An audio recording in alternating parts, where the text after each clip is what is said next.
Hello,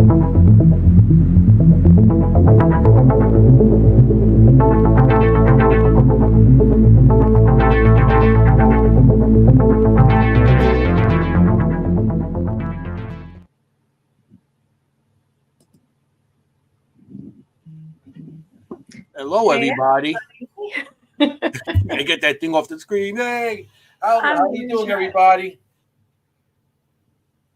There we go. There we go. There we go. How's everything going, guys? This is another episode of Dimensions of the Supernatural. I'm Maureen Grudzinski, and I'm here with my fabulous co-host, Anthony Simonelli, otherwise known as... Forget about it. How you doing? Yeah. Mr. Forget About It. So tonight, we are here for another amazing episode. We're kind of copying our last episode. We have some fantastic guests with us. They are some of the most respected people from the paranormal world. Sorry about my voice. They're also some of our amazing friends, and we will bring them in and we will get to know them better. I'm going to bring them all in first, and then we'll introduce them each. Everybody, come on in. We got some craziest also. Look at this. Look at this crowd here. Yeah, there's more to come. Some of them are coming in a little bit late. Yeah, we that introduction just played Mr. Yacovetti. He's the one who made that for us, so we want to thank him for that. Thank you. We got to figure out how to get it working with us in and everything still. So we got another year to go to figure that out. Yeah. Hopefully we have another year. Hi, Lourdes. Hi, guys. Hi, Loki. Hi, everyone. Hey. Uncle Giuseppe, the Rathmans, Maureen, and Anthony, all good and cute. We got the whole EVP IT. I know. That's right. That's good news. Yeah, we're all on the bottom. Yeah, it cost me a lot of money to get these guys on. I know, man. Yeah, you guys, you're tough. Yes. Tony and Cherie, right now, they're coming in from Arizona. So that's big time difference. You know? Not so bad right now, only 2 versus the 3 hours during the beginning of the year, but so it's not too bad. Yeah, it's gorgeous. The weather's gorgeous. Oh yeah, weather's fantastic. And this time Cherie's on, and she's not sick. Next time you guys on, you were sick. You remember that? No. Oh yeah. Yeah. It's good to see you healthy. It's my first time here with you guys. Thank you. Yeah, thank you for being with us. Look at this guy. And Mr. Uncle Giuseppe, he's the Seekers Club of the Paranormal. Yeah. Hey, he's been with me about 10 years now. About that? Yeah. Everybody's uncle. Uncle Giuseppe. Why don't we do formal introductions? So we have Uncle Giuseppe Caradonna. He's part of Seekers Club of the Paranormal. He's a lead investigator and an EVP specialist. In our next box, they're definitely familiar to everyone here because we almost have a shot game with them right now. Yeah, they're announced every show. Staticom and every show they're announced. We'll do ladies first. We have Lourdes Loki Gonzalez. She is part of the EVPE podcast as a co-host. She is an EVP specialist, a Staticom specialist, and the ITC, the Invisible Art. Also, I think she's the better half, but we have Ron, the Yacman, Yacovetti. He's an EVP podcast co-host as well, EVP specialist, Staticom specialist. He is a published author of several books, a stand-up comedian, lecturer and speaker, and a boxing and MMA announcer. Couldn't you get more? No, we don't have time. And a never sleeper. And a never sleeper. We all know. He's got it. He took Brought the my show. own curtain. It was in the budget. Dropped the curtain. We have Audra Keeler, EVPE podcast co-host, EVP specialist, along with her husband, Chris Allgood, EVPE podcast co-host, EVP Specialist, and the list can go on for him because he is an expert of everything and more. And then we have coming from window Arizona. installer, door installer, Yeah. measurements, everything. He could tell you the size of a doorway just by a picture. We then have also from Arizona, part of the team, we have Cherie Rathman coming for the first time on a whole show. Yeah, it's here. EVP podcast co-host, Staticom Specialist, and ITC, along with hubby, Tony Rathman, EVP podcast co-host, Staticom Specialist, and ITC as well. We are still waiting for some extras, so please excuse us if they have some pop-ins throughout. Hopefully they show up and they don't screw us over. Don't screw Where do us. we start? That would be a pop in. That would be a pop-in. Pop in, I'm here. Yeah. Pop-in, pop-out. Pop in and out. We don't know where we are. None of us. Yes. Now we can start. They called Now we me can up start. from North Carolina. Like they left they have a video of them sending me a clip. All of them going, I don't know where we are. All sing. All of them said at the same time. Yeah. It's like that was cool. That was cool. So Thanks for having us. Yes, thank you. Yeah, we appreciate it. yeah, Thank you. Thank you. appreciate you. Good to be back. Appreciate you guys being here for the last show. Yeah. What a way to end the year. Yep. With Or a get bang. canceled after this show. We do that a lot. It's Hey, not a Raul. podcast, it's an exit interview. Raul. Raul. Raul. Raul, how you doing, Raul? Raul said he's here so we can start with everything. Anybody else pop in yet? Or I just got to be popping? Let's see. We have nobody else has popped in yet. Courtney Peterson, Felicity Jeanette, Carl Harrison, I see. Thank you all for Hi, coming. Carl.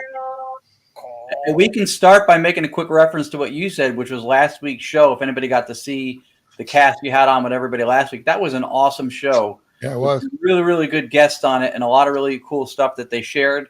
So kudos on trying to do that again, because I know. We got to try. now you have us, and this is not pretty. This is And Anthony.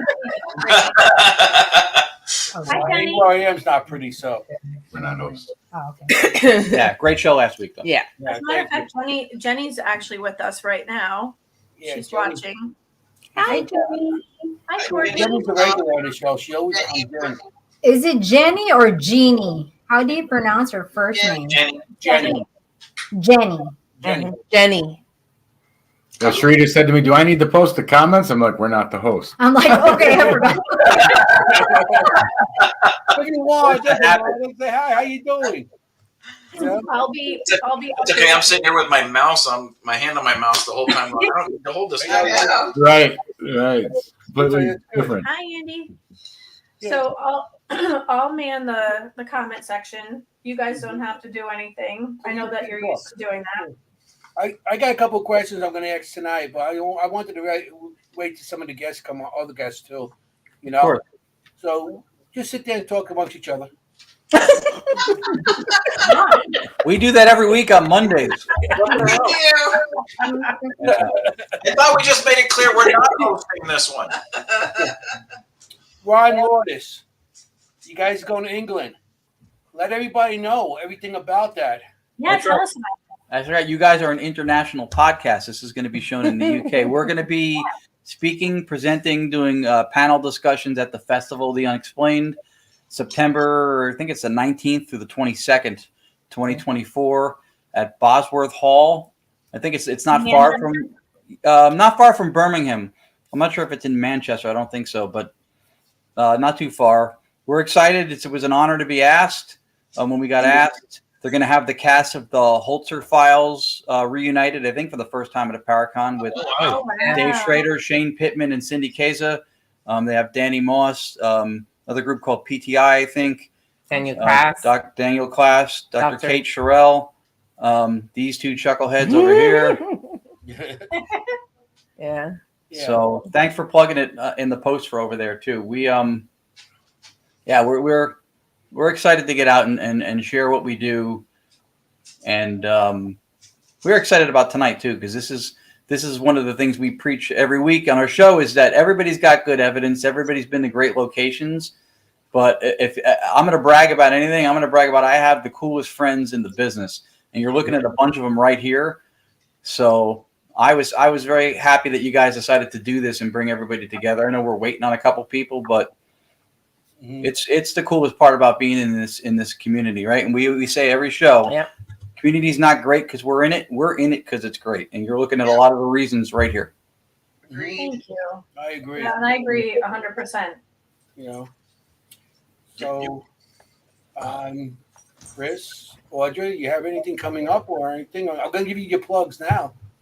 I know, right? Well, Montgomery House came up last week quite a few times. What did? Montgomery? Yeah. Well, Scotty was on the show last week. Scott. Yeah, Scott and Heather. Yeah. Mm-hmm. So they were at PPIT. And his wife are talking a lot about it.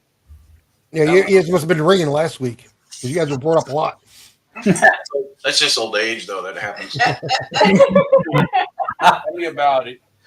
No, we always have, for the most part, we always have the Montgomery House going. For everybody that's watching that doesn't know, we have an 1830s plantation home still sits on its original foundation that it was built on in 1830 that we run paranormal investigations at for the Montgomery County Historical Society here in North Carolina. And every penny we make off those investigations goes back to the Historical Society. We don't take a dime of it. And we maintain the house. We clean the house. We make sure that it's not falling apart. And we let paranormal groups come in. It's $150 for a 4-hour investigation. And it's at the base of the Uwharries Mountains. It's we've got numerous clips and evidence. As a matter of fact, PPIT is coming back on our show on the 15th of January to show their last investigation. They've got some really good stuff.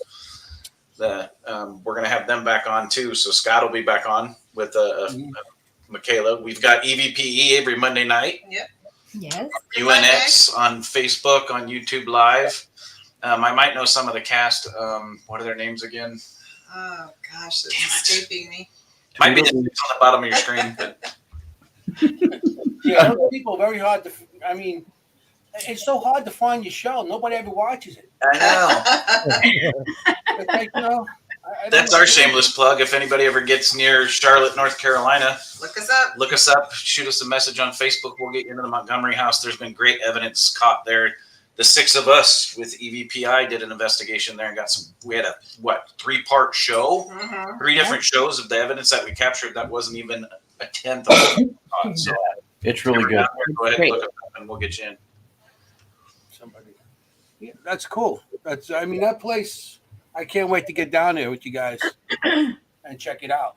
You've been saying that for a year. I ain't seen you drive your ass down here yet. He's saving up for cannolis. That's the only thing. I think cannolis cost more than gas these days. God bless. So I got cannolis in my pocket in my living room on with a cup of coffee and going filling me or my car getting gas. I'd rather go on and getting the gas. So, You guys are welcome down here anytime. We've got a room for you to sleep in too. and Or one day we're gonna pop there's up. always Ding the dong. porch. At 3 o'clock in the morning, ding dong, I'm here. You're probably coming out with your gun ready to shoot me, but what the hell? You know, he opened the door and go, forget about it. I got a box of cannolis. Welcome. Raul Cannolis and deli meats. I Raul have wants to to know pay if to it's get in. possible to stay at the Montgomery House overnight. There are 0 facilities. Nope. There's no insulation. It would be very tricky to stay overnight there. There's no bathrooms too. Right. There's nothing. Yeah, there's no bathroom. There's no water. There's no running water. There's no nothing. It is the original building. The only And that is why there's no overnight, because, Right. you guys feel bad for you. You don't have a bathroom. So So he'd be better off popping a tent outside. If you wanted to stay. Probably. If you want to sleep in a tent outside, you can sleep in a tent outside. But I'm warning you right now, I wouldn't squat in those bushes because you never know what's going to reach up and bite you. Ew. Yeah. What the hell? You know? Shout out, by the way, Bob Christopher is watching. Pamela Barry is watching. Hi, guys. Hey guys. Other folks that we love have tuned Other in. See, now I don't see any of those names. The probably It's on the Facebook. my Facebook. Facebook. I have the Facebook post up. On your Okay. Facebook. Another part of why we love this community. Yeah, Barry Marks also. Says user. Okay, I see them now. Pam. Oh yeah, they're on Seekers Club page. Yeah, maybe Ronald from ERRT can put it in the chat because he did it on one of his lives recently. There's a link you can click on that gives Facebook permission to show who you are, if you know, YouTube or whatever. And I'd never seen it till he posted it, but I did it myself, so maybe people can do that if they want to be identified in the chat. They probably just don't want to be known. Yep. Yeah, they do. But a lot of people want to go on the show and not know they're watching the show. You know, that. I'm in denial right now. Yeah, I know. You're always in denial. I'm responding through YouTube Okay. to the chat because if I respond in the chat, it comes up as like 16 different people because I went through StreamYard. Right. So, Tony, Cherie. I know Tony's about to pull his hair out, but I'm not going to get into that one. Well, you guys got anything you want to talk about? Yeah, we have some Staticom events coming up, and about 2 weeks ago, I had a major Staticom meltdown, and I spent the last week and a half trying to repair it. I got some additional tests I've got to do before an event on Saturday, and then I've got another one the following week, and then the beginning of 2024 or first quarter of 2024, we've got the Tombstone Paracon. We're going to be doing a big presentation, but that one's live, so that one I'm not as concerned about. But yeah, we've got some other things, some filming adventures, some new adventures coming up. Some of them still in the works, and then we've got some things we're not even allowed to talk about yet. So yeah, there's some good stuff coming, no doubt about it. That's awesome. Okay. I'll go Giuseppe. Yes, sir. We haven't done much together lately. So. What's up? What's up, Doctor? What's going on, guys? Are you everything good? I'm doing this. The doll. Everything's working. Everybody can hear. Yeah, we can't hear Dr. DR60. We're gonna have to replay the You guys show can like all hear me over EVP and hear him. Yeah. We're having trouble. We're having trouble, doctor. You got to put it on your recorder. Loki, decipher. Loki, decipher what he's saying. EVPs. You're on the show. Everyone can see and hear you. It's saying everybody. He's freezing up. Is he frozen? It says everybody can hear me. Yeah, you're freezing up and your audio's dropping. Yeah. Yeah. And we can't see your chin. Freezing up. It's your chin. I had to. Where's the rest of you, Tim? We want to see the rest of you. Yeah. He's frozen again. He's Frozen frozen. again. You're frozen. Maybe like the DR60, he's also voice activated. We just Is that Bella in the background? I see Like that? Bella back there. Bob Christopher said he's lip reading. Tim says hi. Tim, your internet sucks. Yeah. Great. Too busy buying those DR60s. That's why. I know. Here goes Bella. No more dialogue. You don't have Bella on. He's getting mad at you, keeping you up. I'll just He froze there. keep Yeah, my mouth Here shut. goes Bella. It's the doll, Lourdes. It's the doll. So Giuseppe, what's up with you? Anything going on? Oh, there goes Bella. Oh, there goes. Hey, Bella.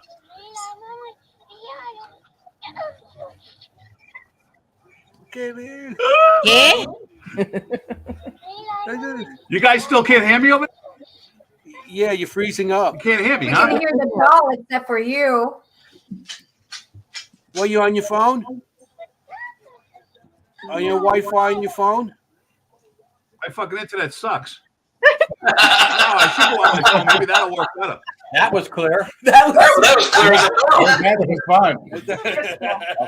Like irony for Oh, 300. you heard that? That we heard. That we heard. Raul says he heard the Did doll. you guys hear that or no? Yeah, we heard the doll too. He's delayed too. And Barry Mark said dial up. Dial up. Okay. So down here it says during the show, everyone can see and hear you. It says during the show, everybody can see and hear you. Dr. DR60. I want it on the record because I've had Still people can't say hear me. stuff before. Everybody's quiet. I came up with Dr. DR60. I'm the one that coined that and gave it to him. And now it's stuck. It got stuck, yeah. The DI-60. So I'll give him credit for that. he gets credit for that. Yeah. He gets credit for something. You know? I'm going to try to run my phone. Someone said, please don't show Zach Bennett that doll. We've already had one bad experience with them. That was Scott. Yeah. Yeah, Zach Bennett's mailing those 2 dolls to us, and then we're having a Zach meeting Bennett's, with John Zappis to unload them. Yeah. Yeah, those dolls are crazy. I love those dolls. That was such a cool doll. Well, Bella's is a cool doll. We're going to an event. We're going to an event at Shanley on the 24th. Of March? The 24th of March. They're doing a haunted doll show. Right, yeah. Oh, I seen that. Yeah. Yeah. That's hosted by Full Moon, what right? This is doing. It's hosted by Full Moon? Yeah. Yeah. That'll be a great The event. 24th. Moon Lady. You know? The Moon Lady. But then but 2 weeks prior to that, NESPR is gonna be down there with their dolls. And I was like, Lisa, why'd you book it so close? Like, you know, it should have like maybe made it towards the spring or something, you know, like. But yeah, so there's haunt of dolls at the Shanley. Yeah. That's cool. I mean, yeah. I'm getting popular all of a sudden. What the hell? Oh, so it's yours. Yeah. Ding dong. Yes, Rick was telling me you're beeping. I'm like, it's not me. I'm like, it's someone from the door. No, I'm just Anthony's pacemaker. Oh, look who we have. There he is. Hello, everybody. Hi. How you doing? Look at Good. Scotty. How are you? It's nice to see everybody. You look so fancy with that microphone. I know. Well, I aim to please. Together. We're waiting on one more person, but he might be late because he has to drop his family off at the airport. And then That's real love right there. Unless he's dropping them off and they're not coming back. Am I right? Yeah, it's a different love then. That's a different kind of love. Well, if they really love you, they'll come back. Yeah, yeah. So, Mine do every time. look at this group we have here. This mic sounds This is a good group. good. It does. Sounds Yeah, really It good. does? Yeah. God, Tim. Yours is like crystal clear. I don't know if you guys know this, but I do a lot of streaming. Yeah. No, I haven't noticed. No. No, I don't see you much. I noticed. Yeah. No. Not here on Facebook, but are we on YouTube also? Yeah. We are. Oh, hi everybody that's on YouTube and Facebook. How are you? I hope you're all having a great time. So, what are you guys all talking about? Well, we Stuff were and waiting things. for people to come in, so we were just going around asking people, like, you know, what's coming on, what they have coming up and stuff. So, Interesting. Uncle Giuseppe never got a chance to talk. All right. What's something got to say? Okay, that was quick. Then what are you doing here? No. Giuseppe, you gotta sit back. You look like those little trolls sitting on the shelf. There you go. Yeah. Scotty, we know what you've been up to. TikTok, YouTube. I see you all over the place, getting all these plaques and everything. Yeah. Any Yeah. new projects, Scotty? Anything that you can talk about? New projects. Yeah. Well, I am looking to hit 500,000 followers on TikTok this year. That's my goal. It's my overall goal. Wow. We're at 330,000 or so right now. So I think it's a thing that I could do. We have the only event that I have lined up at all, it's in person, is April 26 and 27 at everybody's favorite hotel, the Shanley, with Mr. Schrader. We're going to do another 2-day stay there, so that's going to be fun. And other than that, I am just I'm out here, right here in this chair all the time. It has a permanent butt groove from all the time I spend here. There's a crack down the middle. Yeah, exactly. You must have the same chair. Shanley Hotel. We always talking about that place. So if you're in the area, definitely go to it in April. You know, there's always do good events there. Great events. Yep, and it's nothing like how it used to be years and years ago. Mm-hmm. It's been a lot of renovations and repairs. You're gonna enjoy your stay. There's heat and air conditioning and all that good stuff now. So Yeah. Beautiful. check it out. I remember when the third floor was dripping and the bags on the windows and Ron and I pulled we what is it called? We brought a heat dish. What happened? We brought a heat dish. We got 2 Tims. what Yeah, the wow. hell? and we blew a fuse. Tim, too. What the heck happened? That was weird. What was crazy is they were both moving. Wait a minute. That scared me. We got 2 Tims. That scared me a little. Brother. Hey, what did I do? It's so clear too. You created magic. It's better. Yeah, it's better now. Which Tim are we talking to? You can hear me now, right? Yeah. You know. Welcome in, everybody. It's Dr. DR60. DR60. Dr. Tim is in the house. What's up, Dr. Tim? What's going on, guys? I got low this one. Scotty, you should have been like a radio. It works much better, man. My internet must suck up here. It does. Yeah, well, you're much better now. You had me on. You look good. You had me on twice. Yeah, I know. It's like, what the hell? He's cloning himself. It's reproducing himself. It was like 2 Tims all of a It sudden. was the doll of Tim. Yeah, There you go. Open for Bella. I wonder if you could probably see her better now, huh? Yeah, Bella. We want to hear Bella. Bella, say something to us. Hey, girl. Your buddy Scott's on. Hi, Bella. How are you? Hold on. She don't want to talk to me anymore. Hey, girl.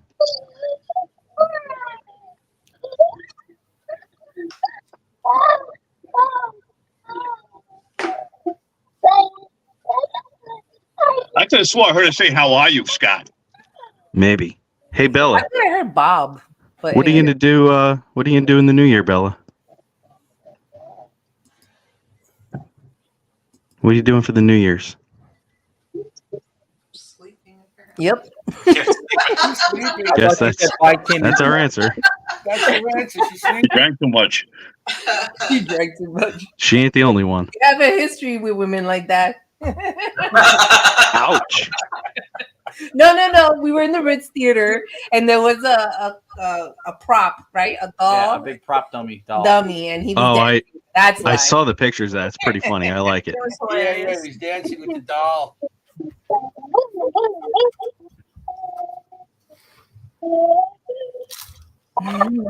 She sounds happy. Is she singing? They don't stay on that long. They just Tired. She's tired. That's why. say hi to Scott. Hi, Bella. Can you hear me? Trying to look at you. That was Right? creepy. It's like she looked right at me. Yeah. That's true. Look at you. Yep.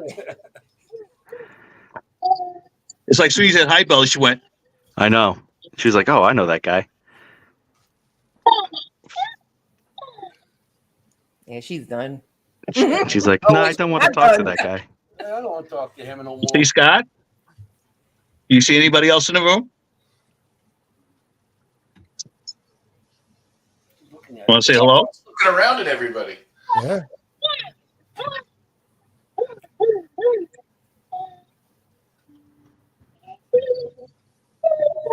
Okay, we'll take it off. All right, Bella, we're gonna put you down for a while. Okay, They don't want to hear you talking all night. Hey, Chris is in the house. Look at that. Chris thinks that we're clapping for him. We are. Feels good. Hey, Chris. What up, Chris? Nice to see you. Good to see you all. Thanks. Almost There he is. Now we can see the thing from the Brady Bunch.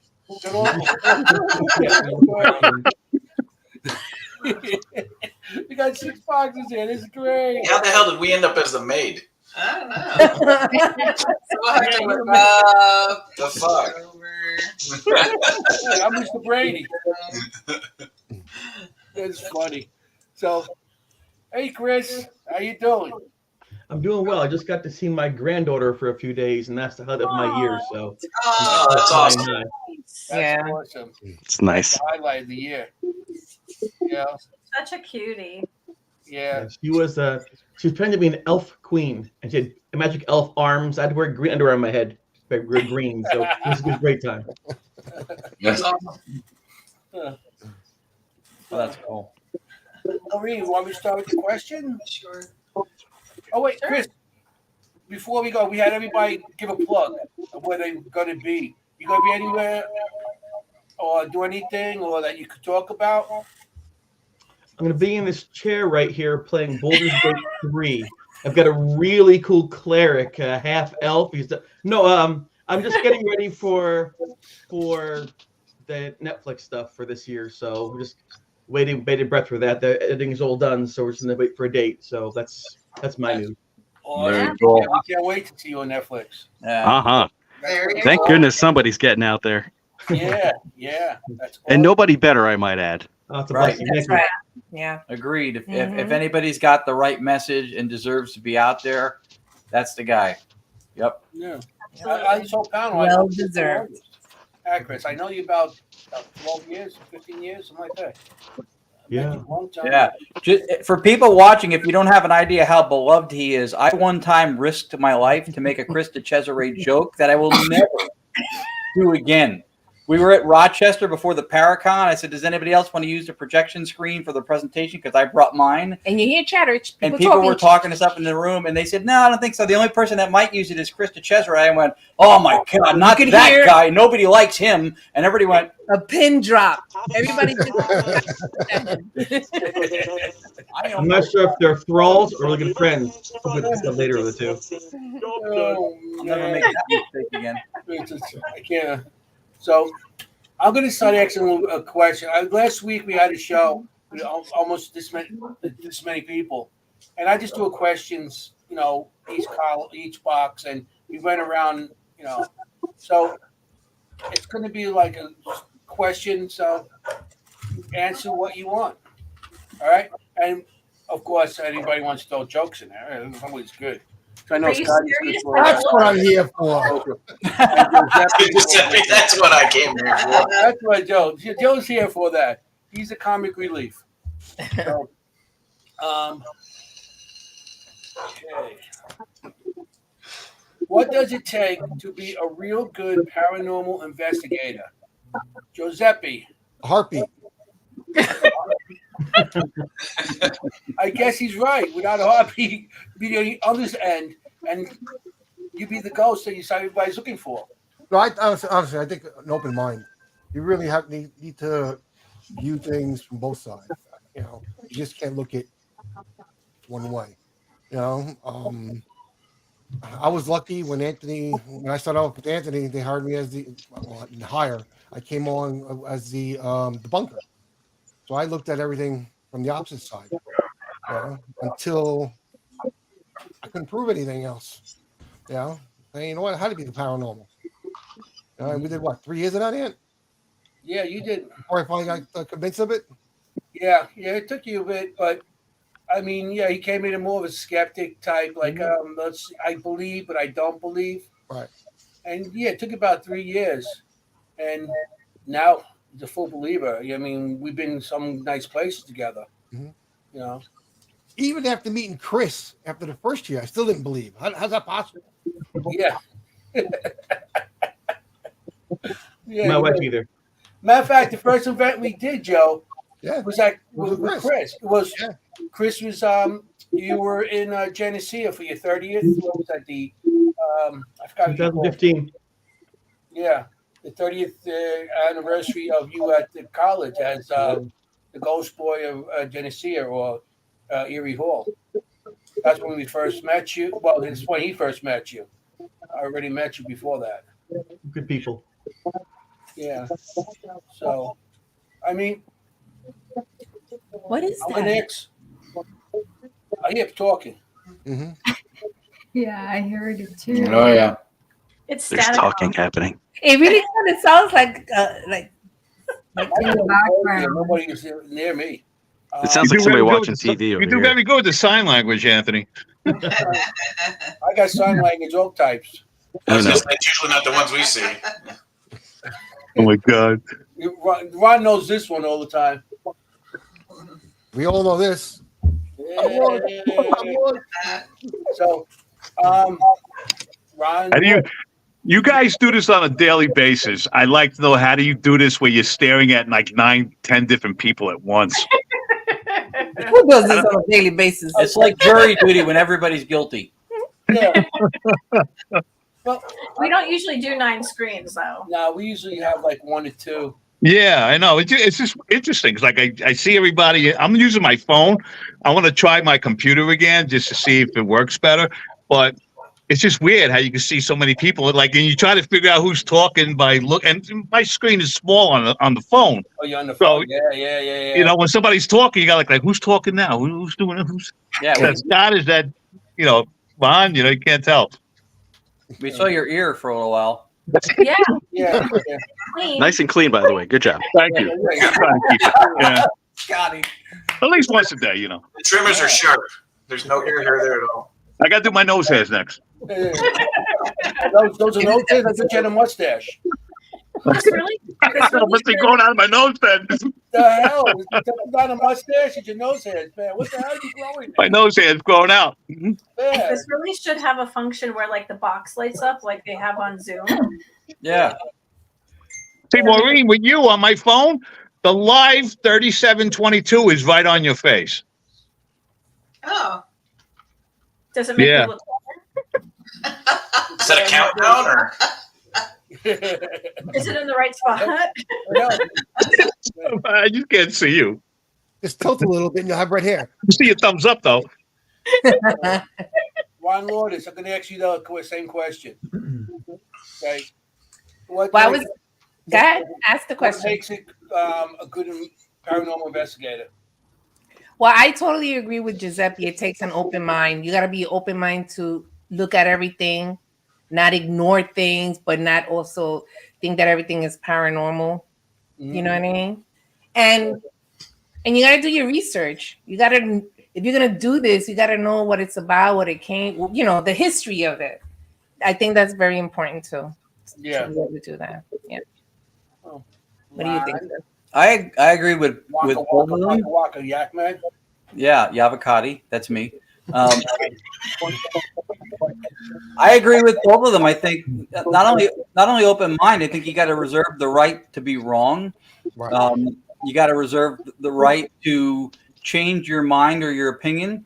You're going to learn and be influenced by other people. I think also we have to look at to make a good investigator, because it's not just the investigative part, right? If it stopped there, you'd be done, but you also collect it, you share it, you process it, you make declarations about it, presenting it, using the right terminology, looking at other aspects of it from an anthropological, sociological, philosophical, not just the properties of physical stuff like sound and light and stuff like that, because of the people who don't ascribe to what we do, they use a reductionist material explanation to try to explain or debunk it away.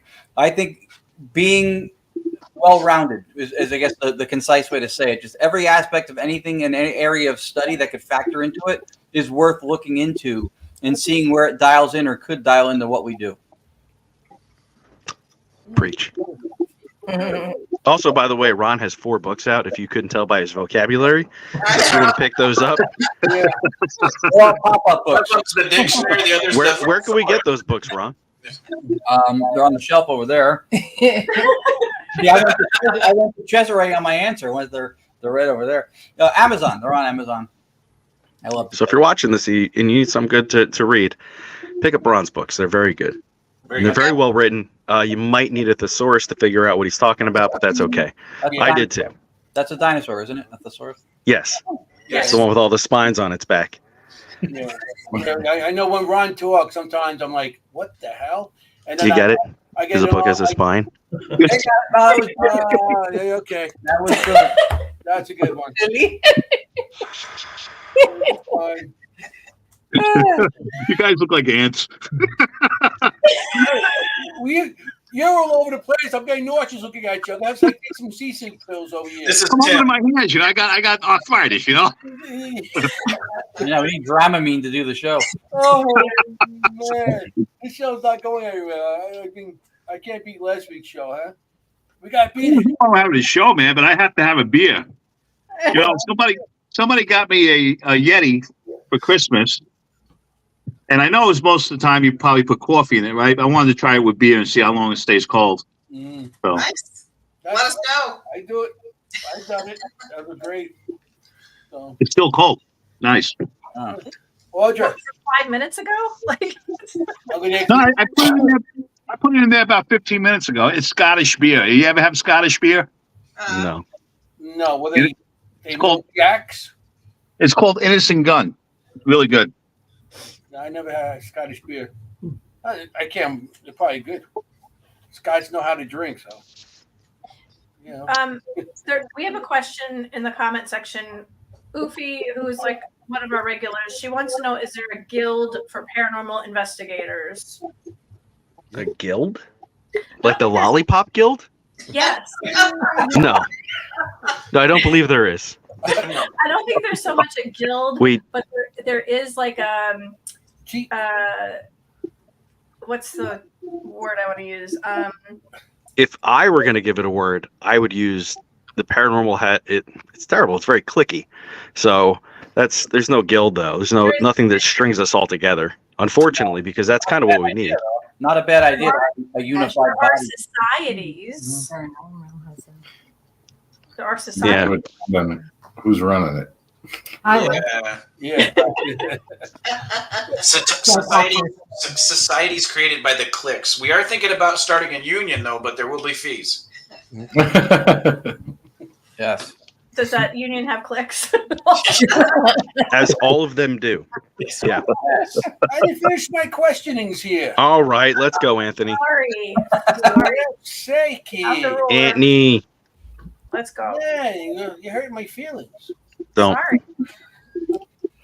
Audra, remember the question? What makes a great investigator? I think you have to be comfortable doing what you're doing and use equipment that you're more drawn to than what's might just be popular out there. You may not resonate with it. So find something you're comfortable with, kind of stick with it, and you have to enjoy it too. I mean, it's supposed to be fun, sort of. So I think you should enjoy it and take it serious at the same time. Yeah. Plenty of cannolis. With cannolis. With cannolis. Okay. Well, I've been doing it wrong because I have not brought any cannolis on my ghost hunt.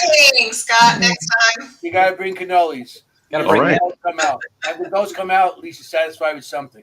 And cured meats. Oh, well, I don't go anywhere without a case of gabagoo. That's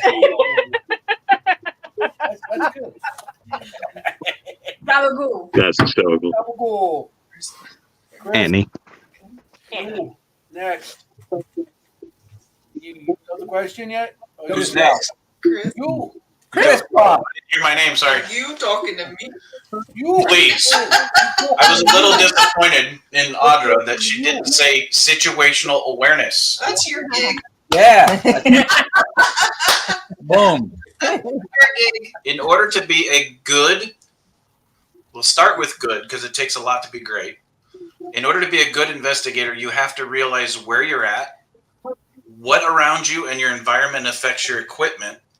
So when you're doing your review, you take away stuff that can be explained. And getting to know your surroundings, knowing the weather you're in. If it's raining, is there lightning?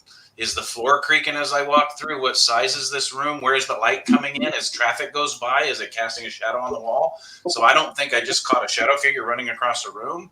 You have to understand the area you're in and the situation that you're in, and understand, and for safety purposes when you're investigating alone. Yeah, the safety, believe. You have everybody know where you are also if you're going out on investigations. That's why I think you have to look at it as a debunker. You know, if you walk into the site, you know, you want to be proven wrong.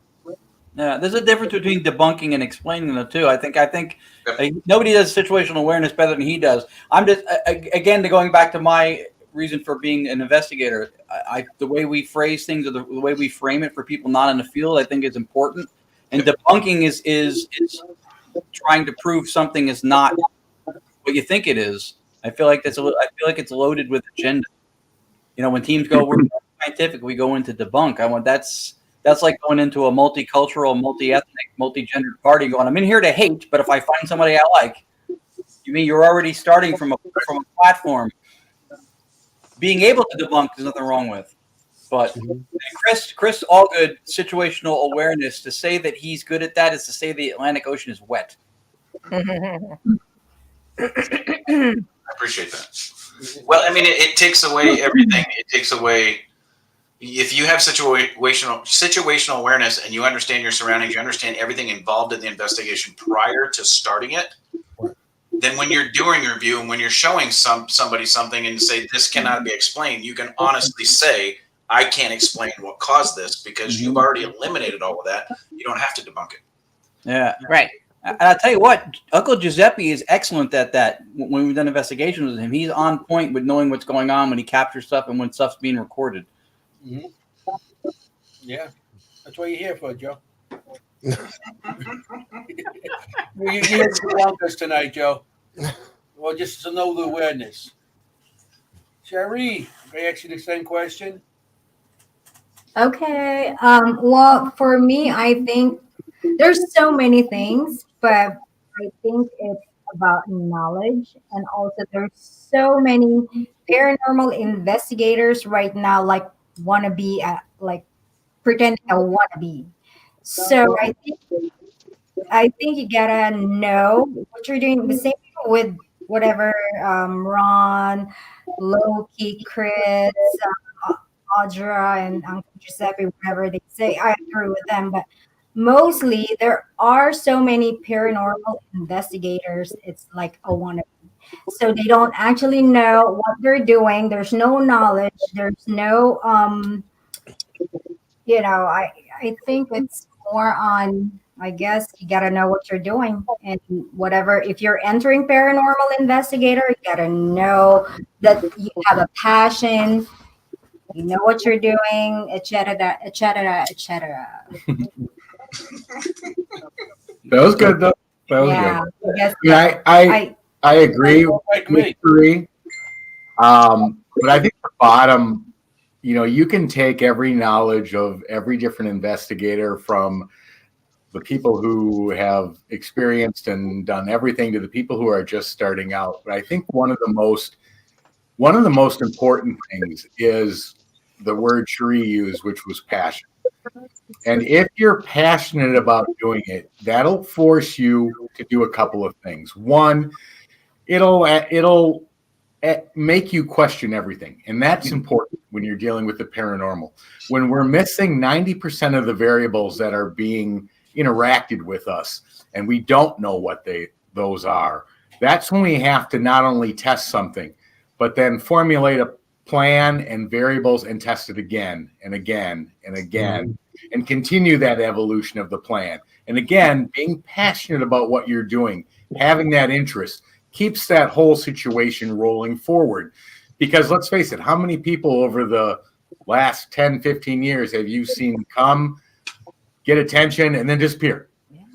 And without that passion, that continued research, that continued longing to know how things are happening, to question how they're happening, isn't there. So to be a good investigator, doesn't matter who you are or how you do it, but what does matter is that deep interest in there, and that you're going to go through all the right steps to find answers. Awesome. Word. Good job. Exactly. Awesome. I'm using your words, Tony. Awesome. Thank you for backing Awesome. me up. Awesome Can sauce. I say one thing to the audience real quick? No, I'm just kidding. That's it. I'm gone. If everybody watching, there is not one bad answer that is going to come from the level of paranormal investigators that you're looking at right now. There is over hundreds of years of experience sitting on your screen right now. Nobody's going to give a bad answer. It's just, so take notes. If you're watching and you're wanting to get into the paranormal community and start investigating, this is the group that you'd want to listen to. This is all a phenomenal group of people right here in front of you.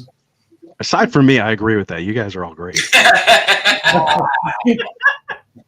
Scotty's amazing, and he'll answer next. Awesome. Yeah, Right. This group of people, we made sure we could get them on this week, end of the year show for us. So this is an awesome group of people we have. And most of the people in this group right here are more involved in the communication end of it, which is a good thing. You know, communication is very important. It's at one time, I don't really think. Shaking. Oh, is that? Your camera is shaking. That's my hand. That's Your hand? You short your hand? You don't have it connected to anything else? I'm on a cell phone. I told you, you guys look like ants. You know, so I'm trying to go like this, back. Like watching Cloverfield. Yeah. Here you Blair go. Witch, the Blair Witch Project. I got to set up a professional studio. I'm sorry, guys. It's all right. No, Forgive you. I'm going to keep it. You Yeah, could how's sell that? one of Is that those better? DR6 season, pay for a podcast studio. I'm just saying. Sells one of them, you can buy a new house. Yeah. Yeah, sure. But anyway, what I was trying to say is that you guys are all into the communication end of it, which is very important. I think, you're reaching out to, at one time, everybody thought we were nuts when we told them we believed and we could hear spirits, Some of you guys can hear with your own ears. I can't. And I rely on equipment, but equipment's a big part of me, especially the communication end of it, and that's what I really like to do. I really like to reach out and, and I'm trying to always get direct communication. I want somebody to respond directly to a question that I'm asking them. And when I feel like I'm getting a direct response, it makes me feel like I'm accomplishing something. Okay, now they're talking to me. They're really talking to me, not just randomly spitting out words, so, and it's only going to get better, especially with Staticom over here, Mr. and Mrs. Staticom, both of you. 100%. Yeah. So it's. We have two couples here. And, Tracy and family are on right now. Everybody say hello. Yep. Hi. You smell.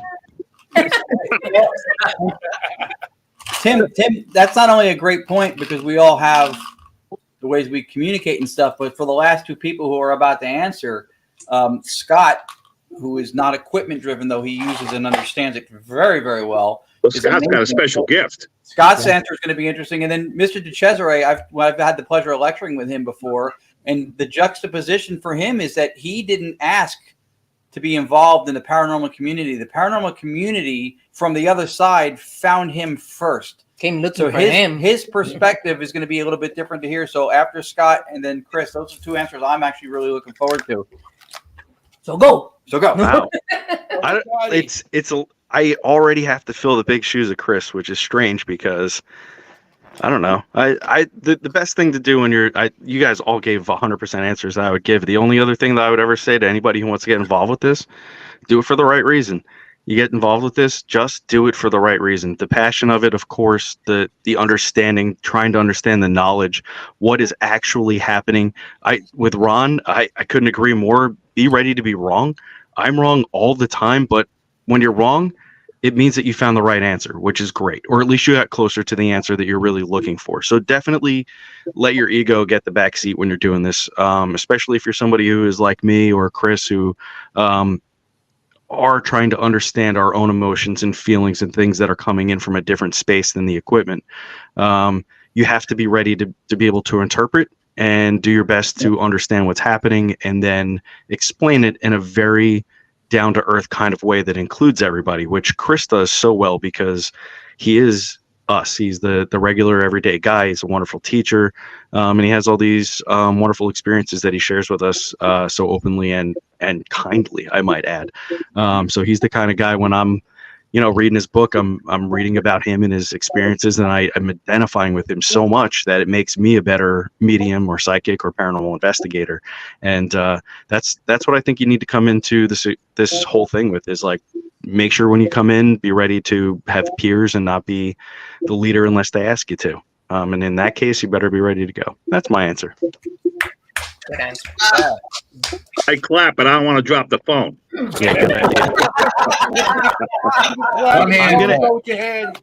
Real quick, I'll answer for Chris, for Dr. DR60. He's going to tell you to have a lot of DR60s. That's what will make you wonderful. I got you.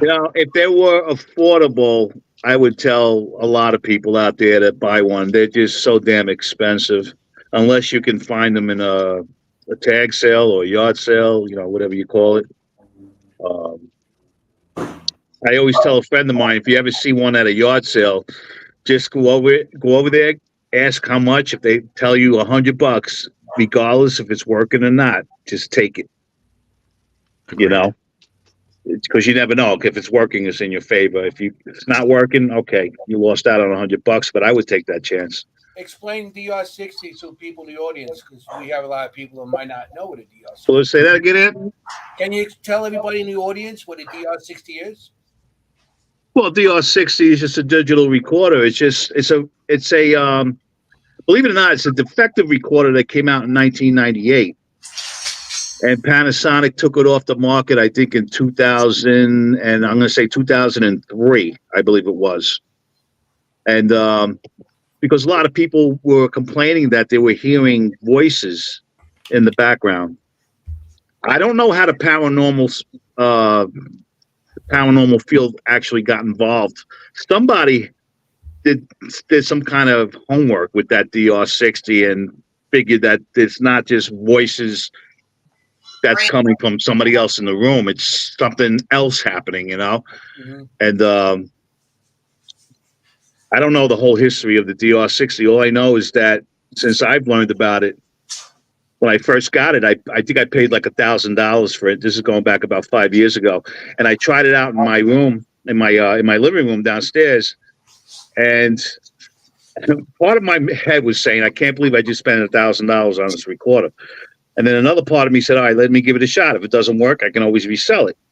So I took it down in my living room, and I just started talking into it, and I realized it had voice activation on it because that little red light was blinking. So I asked a question, and I got like a really loud whispering response, and there was nobody else in the room. I'm like, where the hell did this come from? It's yeah. So ever since that day, I just started using it on most of my investigations, and I decided to buy a couple of more. So now I got two. But I got an interesting model nobody has. It's what they call a RT. So see, DR60s, they make an FF and an FD model. This one is an RT. An FT, which is very rare to find. I don't know where John Mallory found it from, but he got me one, and I've been using that one recently, and it's living up to the expectations of it anyway. But it just gives voices that it's like the voices are gravel, they're muffled, but sometimes they come in clear, just like the way we're talking. Very seldom it'll happen, but it does happen. And a lot of times you have to analyze it. So when you analyze it, you slow it down, you use whatever computer, program you want, like Wavepad or what's the other one, Audacity. You can slow it down. You can actually understand what's coming through, what they're saying. It's somebody always used to tell me, train your ears. That was the most important part of this. Train your ears. I used to look at them like, what are you talking about, train my ears? He goes, once you train your ears, you'll understand, and you'll realize that a lot of these replies that you're hearing is going to start making sense to you, and you're going to start hearing them more and understanding it. And now that's what's happening. It took me about 3 years to figure that out, but now it's starting to happen. I can actually listen to a reply on a DR60 and say, "Oh my God, this is what it's telling you." You know? Right. Yeah. And that's interesting that you say that because you guys know I'm a court reporter, and now we listen to audio. We're not in the courtroom anymore. They do the hearing, they record it, and I find myself, because of the paranormal and what we do, when I'm listening to it, I put everything down, even the little yes that I know nobody else is gonna hear, and I'm like, I need to stop that because nobody's gonna hear, and then probably think that I'm messing up the transcript. But if you really listen to it, that yes is in there. But you know, also too, is that there's a lot of people. There's a lot of people in this field that might have owned one at one time, or maybe they still do. And they just don't use it because they just don't understand it. You know, they're not giving it a chance. You know, they'll turn around and say, "Oh, I don't understand it. It's garbage." Blah blah blah. I'm like, you're not giving it a chance. I said, give it a chance. Learn how to use it. You know, when you ask a question, keep it on voice activation. But if you got to hold it for 5 minutes while the reply's coming in, you'll know when the reply's coming in because that red light starts to flicker in spurts. Yeah. Just hold it there. Let them talk. A lot of people want that quick yes, no answer. No, I want sentences. Let them talk. Hold it there for about 2 minutes straight. You know it's the replying to you because the red light's going on and off. Let them speak. Let it say what it has to say. You know, so, and trust me, there's times I went on investigations and my arm was sore for like 2 days. Just from, you know, holding it in a certain position, you know, that's what she said. The recorder and the finger like this. I turned red on that one. Sure, the carpal tunnel from the DR60.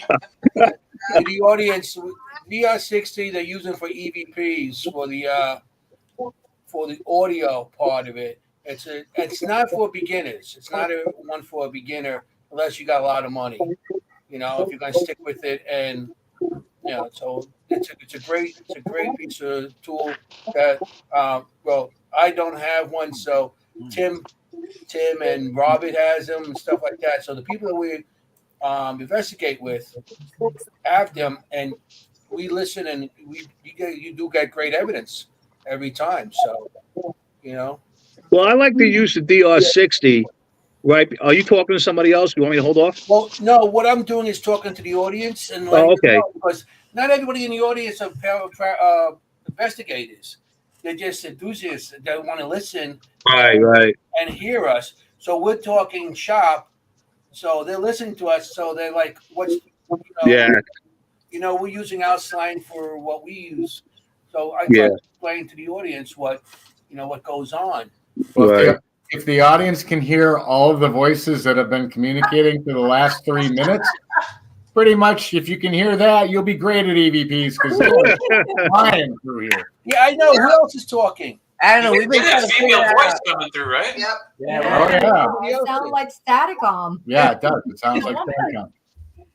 Well, see, I like to use a DR60 as like my first line of defense, so to speak. Like, so if I go into a place, I'll use it in different rooms, and if I get like a lot of activity or a lot of responses in one room, I'll shut it down after a while. Then I take out the Pana box with my spirit box, whatever I'm going to use, and I just work in that room and try to get like louder responses. I love the Pana box too. That's an awesome device. Yeah. You know, so. Let's get Chris in on this too. Is he sleeping or he froze? Oh, there he is. I know. There. He's in power saving mode. Relax. Yeah. He just froze. At my age, you have to be. No, first of all, my technical knowledge compared to the panelists is really low. In fact, I understood about 1/3 of what was being said.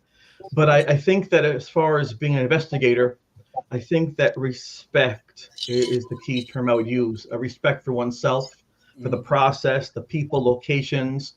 I think if you go into an investigation with respect for the location, it'll yield better results, better cohesiveness. Could lead to these guild-like situations they're talking about before, people working together with that mutual respect. I didn't even know what an EVP was until Lorraine and Ed Warren explained it to me. I had no clue. Yeah. There's somebody else coming through. I don't know. Do we have another box open here that we have another box open somewhere?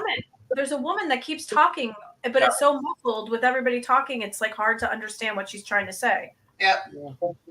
But Chris, I met you like 10 plus years ago, and you've been talking and telling your story, how you actually, the spirit did come to you, and it came to you later on, like you were in college, Right. and it came to you, the spirit.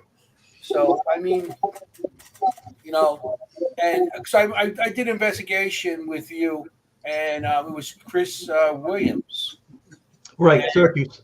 yeah, and that was a while ago. Utica Hotel, I think it was. Yeah. And Well, back in '85, we just had a cassette recorder, and we would just record on Maxell tapes. And I would just say to the spirit, "Listen, this box will record your voice, whatever you want. Say the words in the box. Don't do it when I'm here. I don't want to see you. And then I'm going to come back in 15 minutes, an hour, whatever. And then we'd lock the door, we put a chair in front of it, guard the door, and we go back in. At the time allotted, and we'd see like the closet doors being opened and the TV turned on. Everything was bizarre, and then we'd rewind the tape and it'd play back, and it would talk into the cassette box. And I remember my friends being ecstatic, like, "Oh my God, this thing is talking. It understood what you asked it. It's speaking in our language. We can discuss with this dead thing." And they're amazed by this process. And a large scale situation is kind of cool, right? It's like the Holy Grail, but I didn't like it at all because it asked for my help. And so while they're celebrating, I'm thinking, oh, I'm deeper than ever before. I didn't really like that. And then when we used the camera, the 35mm camera, the Minolta, to get the pictures, I told them to destroy the pictures. I don't remember it, but they hit the pictures, obviously, because for me, it wasn't an investigation. It was surviving an ordeal. It was very traumatizing. We had people get attacked. We had suicide. We had a lot of bad things happen during this time period. So I think, if you have a relationship in high school, serious boyfriend or girlfriend, and it goes awry, you might think, you know what, time out for a bit on relationships. And so for about 20 some odd years, I didn't do anything with anything, and it wasn't until friends began to say, "Listen, you should share what happened to you," that I began to do that. And I discovered that people have a fascination with the one thing they'll share in the end, which would be that final moment of physical death, what happens then. So, and I just want to say too, before I'm honored to be amongst this group. This is a really powerful, impressive group of people here. So thank you. yeah, well, we're honored to have you here. Yeah, Really are. absolutely. I mean, like I said, I know, and I every time you had something, I always try to make sure I was there. Well, I appreciate that, and I appreciate the fact people find some value in my experience because it makes it more tolerable. It's cathartic, But like I said, if people want experts, they can look all around me, and you'll see a bunch of them. Yeah. Well, because of you, some people really got into the paranormal, and your speeches, people flock to hear you talk. So I mean, the experiences you share with everybody, it means a lot. It means a lot to a lot of us. Us too. I mean, you're a great speaker. Well, Yeah. Chris, your seminar is one of the best I've ever seen. I appreciate. I just speak from the heart. That's all I do. I don't have slides. I just speak, and I hope people can get something from it and go home and think, I appreciate being alive. I appreciate what's around me, and I want to look for answers. But if they can stop talking red state, blue state, and Giants, Jets for 10 minutes, it'd be a nice thing just to be able to. I'm not going put together to find the Giants and Jets, all right? Just red state, blue state, okay. Jets, Giants, we draw the line. And it begins. For anybody that hasn't seen Chris speak, one of the greatest parts about Chris when Chris talks is he doesn't just give it from the paranormal point of view. He gives it from the layman point of view of experiencing it for the first time and what that felt like, where you see some of the paranormal investigators sitting at some of the locations that Chris has spoke at, and they're just looking at him, and some of them actually look like they're looking at him weird. But some of those people that are new to investigating, that have had the experiences and it actually freaked them out, they actually connect with Chris, and it's a fantastic thing because he bridges the gap between the two, which is fantastic. Yeah, I agree with not only that and what Uncle Giuseppe said too. I think he is by far one of my favorite, if not favorite, speaker I've seen at an event. But the phenomenon with him in speaking is that if you go to enough of his events, you will see some of the same people will come back over and over. And it's not like they don't know the story. It's the same reason why you watch a movie more than once, because it takes you into a world where there's characters and there's a deep-rooted passion and you connect with it emotionally and mentally and all that stuff. And people keep coming back to see it and experience it because it's not just a story, it's an experience. And that to me was mind blowing when I saw that people keep coming back to see him. He is definitely one of the best who's done it. He's very inspiring when he speaks. Yep.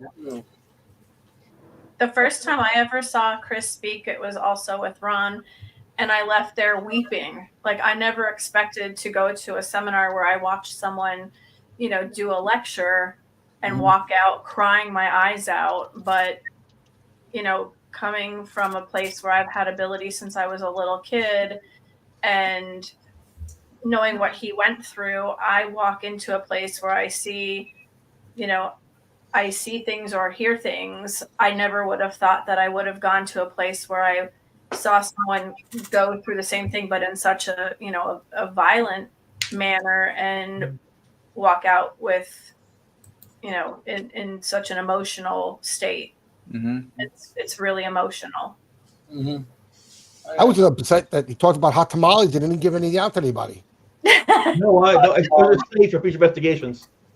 Yeah, I bring cannolis and he brings hot tamales. On an investigation. Sounds like a party. Right? So, anybody questions in the audience? Just put them on there. We'll start. Did you see any questions that went by? Because I got Scotty, more questions. which was great. Thank you, Scotty, for that. Scotty answered a question about pareidolia. Thank you, by the way. You're welcome. Okay. I wasn't speaking for everybody, but for me, I thought that was about right. No, that's a great answer, actually. I like that. A great answer. Who else going to Gettysburg Bash this year? Yeah, boy. Yeah. Chris. My daughter's getting married that day. Poor guy. Poor excuse. Tell her it has to wait. I Tell her tried wait that. a day. Tell her to come there, and then I'll perform her wedding for her right there. We can both do it. There you go. Very good. We can do it. Hey, if I can drive 12 hours from Tampa, get home 3 days before the bash, and then drive to the bash, you can skip your daughter's wedding. Bingo. If you Wait, can it's convince her, only- I'll be there. It's only Anthony, me, and the middle two. And Ron and Lourdes. Ron and Lourdes will be there. Scott Oh, will I be didn't see there. your hand. I'm there. I'm there right now. When is that one in Gettysburg? July. In July. You should go, Tim. It's fun. Like You 20. should. No. It's like the 22nd through the 24th or something like that, somewhere in there. It's been crazy at the hospital the whole last year, so I've been working my ass off. I'm hoping things will calm down for 2024. Well, hopefully you behave enough that they give you a day pass so you can come hang out with us. I know, really. Yeah, I know. That'd be great. Hey, listen, I'm looking forward to retirement. Me too. Fingers crossed, if all works out well, Audra and I will be living there. In the Berg? That'll be cool. Yeah. Oh, man. There's a possibility we might be moving to Littletown just outside of Gettysburg. Oh, Wow. Nice. Very nice. Nice. Everybody's going to Pennsylvania these days. I don't You'll know. be close to me. Pennsylvania's got a lot of history, man. I mean, Yeah, Anthony, I don't know if you know, there's the ghost there. It's haunted. Scott, one or two. it's haunted. There you go. There's a small possibility I have never got nothing there. There's a small possibility that I will be working in Maryland, but I don't like the gun laws there, so we're going to live in Pennsylvania and I'll commute. That's a Kelly perfect says idea. hi, everybody. Shelly Hotel. Hi, Kelly. Kelly. Ufi has another question about pareidolia. She says, at Scott Davis, still on the topic of pareidolia, how do you distinguish what people want to hear versus what the data actually is? Is it Let Ron answer that. Yeah, that's the wrong question. Yeah, I would definitely, just from my point of view, I actually really don't care what people want to hear. It either is or it isn't when it comes to something in the paranormal. And if you haven't been doing this long enough, let somebody else who has the experience to say, yeah, that's, a collection of dust orbs collecting there because we can see the airflow, X, Y, and Z, understand the equipment, shutter speed, and all of those things. And when it comes to audio pareidolia, I would definitely say Ron and Lourdes would be able to give us that. And I know my favorite thing that has come from Ron. Say it. Say the two things. Timing and relevance. You got it, buddy. I need a T-shirt that just says timing and relevance, because those two things, when they add up, when you're asking the right questions or looking for the right evidence on video, and if you say at 12 o'clock midnight, a shadow passes through this hallway, and we set up a camera of any sort, and a shadow passes through at 12, just like the story says, then we can say timing and relevance says that most likely this is something paranormal. Now, if it doesn't happen or it happens at another time, then we have to look at it a little bit harder and see if there is something else occurring. And then, Ron is really giving me that timing and relevance thing. And I use it in mediumship too, by the way. It's very important what I do. So, Ron? No, that's very cool. Well, pareidolia gets thrown around like WebMD throws around headache. It's a symptom of everything. It's used constantly. Used constantly to discredit the operator from hearing something that they're actually hearing. But first of all, you can voice print. If you think you heard a phrase on a recorded device, you can play it in the software. And if the spectrograph matches what you thought you heard, those are the words you heard, for one thing. The other thing, too, is that hearing what you want to hear thing, if you're going to suggest that this is a biological impairment, that I'm hearing what I want to hear, how do you explain, and where's the data that shows biologically and physiologically what's different when my body's not tricking me? Because most of the time, I don't hear what I want to hear. Sometimes I get voices I didn't even ask anything as not what I want to hear. Sometimes we're together and somebody has a different thing that they would want to hear, and a completely third or one of the two things comes out. The problem with the pareidolia thing is it seems to be predatory to the paranormal. If people were having the fallibility issues with their hearing to the extent that they're messing up their paranormal investigation evidence review, as we were told, because it's pareidolia everywhere, none of us would be able to function in life. You would be walking into your supervisor's office and they would go, "You're fired." You go, "What? A raise? That's fantastic." "Oh, sorry, pareidolia. My prescription ran out." It's absurd that it gets credited with so much of it, just dismissing the credibility of the operator. But it can happen. But if 4 people in the room hear the same thing, if it's verifiable through software and voice print, then no, I don't think that's the case at all. And I would gather too that Mr. Rathman may have something to add to that, because he is also big on the what the hell are they talking about with the pareidolia. Well, I agree with you. There are some very clear implications where somebody's claiming that something is occurring and it is pareidolia. There's no doubt about that, both visual pareidolia and audio pareidolia.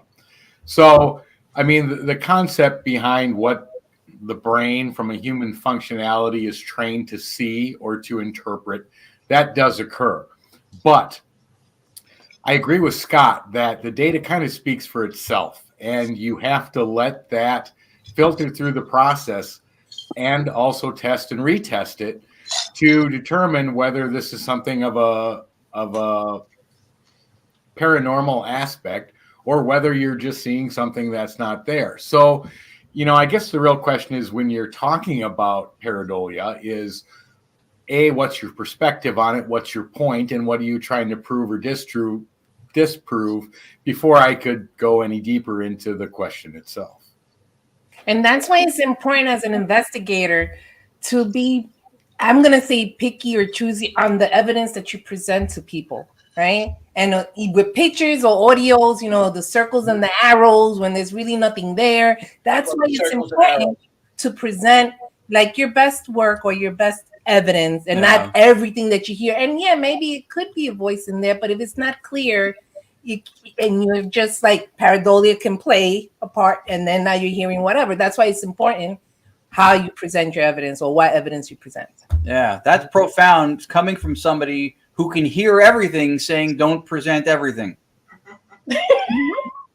I tell him, if we're doing Staticom, if I have my eyes closed and I can totally hear the words that he has annotated, then it's clear enough. Right. But if I hear something different, then I'm not saying that those words aren't there, but it may not be clear enough to present. because then I don't want to deal with the people with the pareidolia, because it's still something. It is a voice coming through and responding, but we're not quite sure what it's saying, and then people start jumping with pareidolia and all this other crap. So yeah. I think the worst thing you said was saying that you sometimes listen to Staticom with your eyes closed, because now Cherie's going to use that every time it's after 10 o'clock. But no, I'm listening with my eyes closed. And I'll hear her snoring 3 minutes later. So she's going to do that. Listen, I've been caught many times meditating in my bedroom with my eyes closed and a little snore happening. It doesn't mean I'm not meditating, okay? Relax. Thanks for saving her, Scott. Thanks for saving her. Yeah. And to add what Lourdes was saying too, you'll see this with the experienced investigators. If the EVP doesn't jump out at you, most of us just push it away. Yep. If you have to break down that section, and then you have to amplify it, and you have to slow it down, you have to do a voice change on it with your software, and then you have to amplify it again, and then you go, oh, wait a minute, it does say something there. Can you guys tell what that says? Throw it out. Yeah. So they have Class A EVPs, they have Class B EVPs, and they have Class C EVPs. A real good investigator, here's a Class A, clips it, says here's a Class A. The rest of it, we don't even bother with. Right. Mm-hmm. That's why I don't present half my evidence. When I'm like, question it, I don't present it. Or get a second opinion. Find another buddy and let them, see what they hear it. Cherie, who's your buddy? I don't have a buddy. Nah. No. They always fight with EVP. I am so sorry. They always fight. For They you. never agree. No, that's not true. We either You're disagreeing right 20% now. of the time hear the exact same thing. The other 80, we fight I'm like, no. It'll be like 2 syllables, and she'll be like, it says take the cat outside and let him use the bathroom. We hear all the little soft voices. I love to be a part of you guys trying to get different hearing. Very true. So I think that's part of it. Male have different hearing. No, that's true. why. Yeah, it's true. So Tony, how many times you actually win the fight? Never. I don't even fight anymore because winning has never been an option. I just say, yep, you're right. You still owes me $20. You bet last night. That was my fight. I did lose the bet. I ordered 25. Yes. I'm a little confused as long as Anthony's been married, he even asked that question to a married man. How often do you win that fight? What? Well, I'm here to make the animosity. Oh no, there's no animosity. I just don't do it anymore because there's no point. I know. You're There's right. no winning. I know. There's no winning. This is going to turn into marriage counseling real quick, but don't worry, I'll help you. No, we're both aware. We're both aware of it. Marriage counseling and maybe lawyers. Lawyers in the house. Yeah. Just go by the old saying, happy wife, happy life. That's it. There you go. Exactly. From the single guy. Married, Giuseppe. Yeah, I was just gonna say, but you're not married either, so that's Well, they're happy. That's why they're happy. Fourth time is a charm. Giuseppe's like, all my ex-wives are perfectly happy now. The feelings Happy mutual with on that. bank account. Oh my God. 4 times. That's a joke, right? Yeah, it's a joke. Oh, the voices stopped. What happened to the voices? She got In tired. your head. Yeah. I think Tim shut off the TV. Yay! What? I think Tim shut off the TV. I did. Hey? Ah, You know, I'm missing college football for this. I want you guys to know this. Okay. And the Jets. And the Jets. And the Jets are on. He loves us. Chris, you got you all quiet down there. yeah, he's very quiet. He's playing Elder Scrolls. Leave him alone. Online. I'll get my endeavor points in real You quick. think a level 37 mage has time for us? He does not. 2071, but I'm not going to really press anyone with that. Oh, I'm so sorry, Your Honor. I was a Jets fan. My humblest apologies. And then I would name it and everything at 4 and I stopped around 86. I gave up. I became like depressed. But so more power to you. I got my still under oath. Please don't come under my bridge and steal my loot. Chris, you've been doing this a long time. Have you seen? I know you've been around a lot of investigators. Have you seen the investigations that people been on? Are they with all the new technology and everything? Do you feel that we're getting more evidence now than ever? Because everybody's walking around with a cell phone camera too, and a recorder in their hand on their phone. So, have you seen more evidence, or what do you think about all this? A big change in investigations since the 80s. It was more of a novelty back in the 80s. It was also taboo. It was the occult, so you really couldn't go out there and publicize things. It was you and two friends. You stuck into an old insane asylum or an old place, and you brought your camera with you, look for sounds. It was more kind of feeling things out and trying to have an experience, go home and talk about that. It was a good bonding social situation.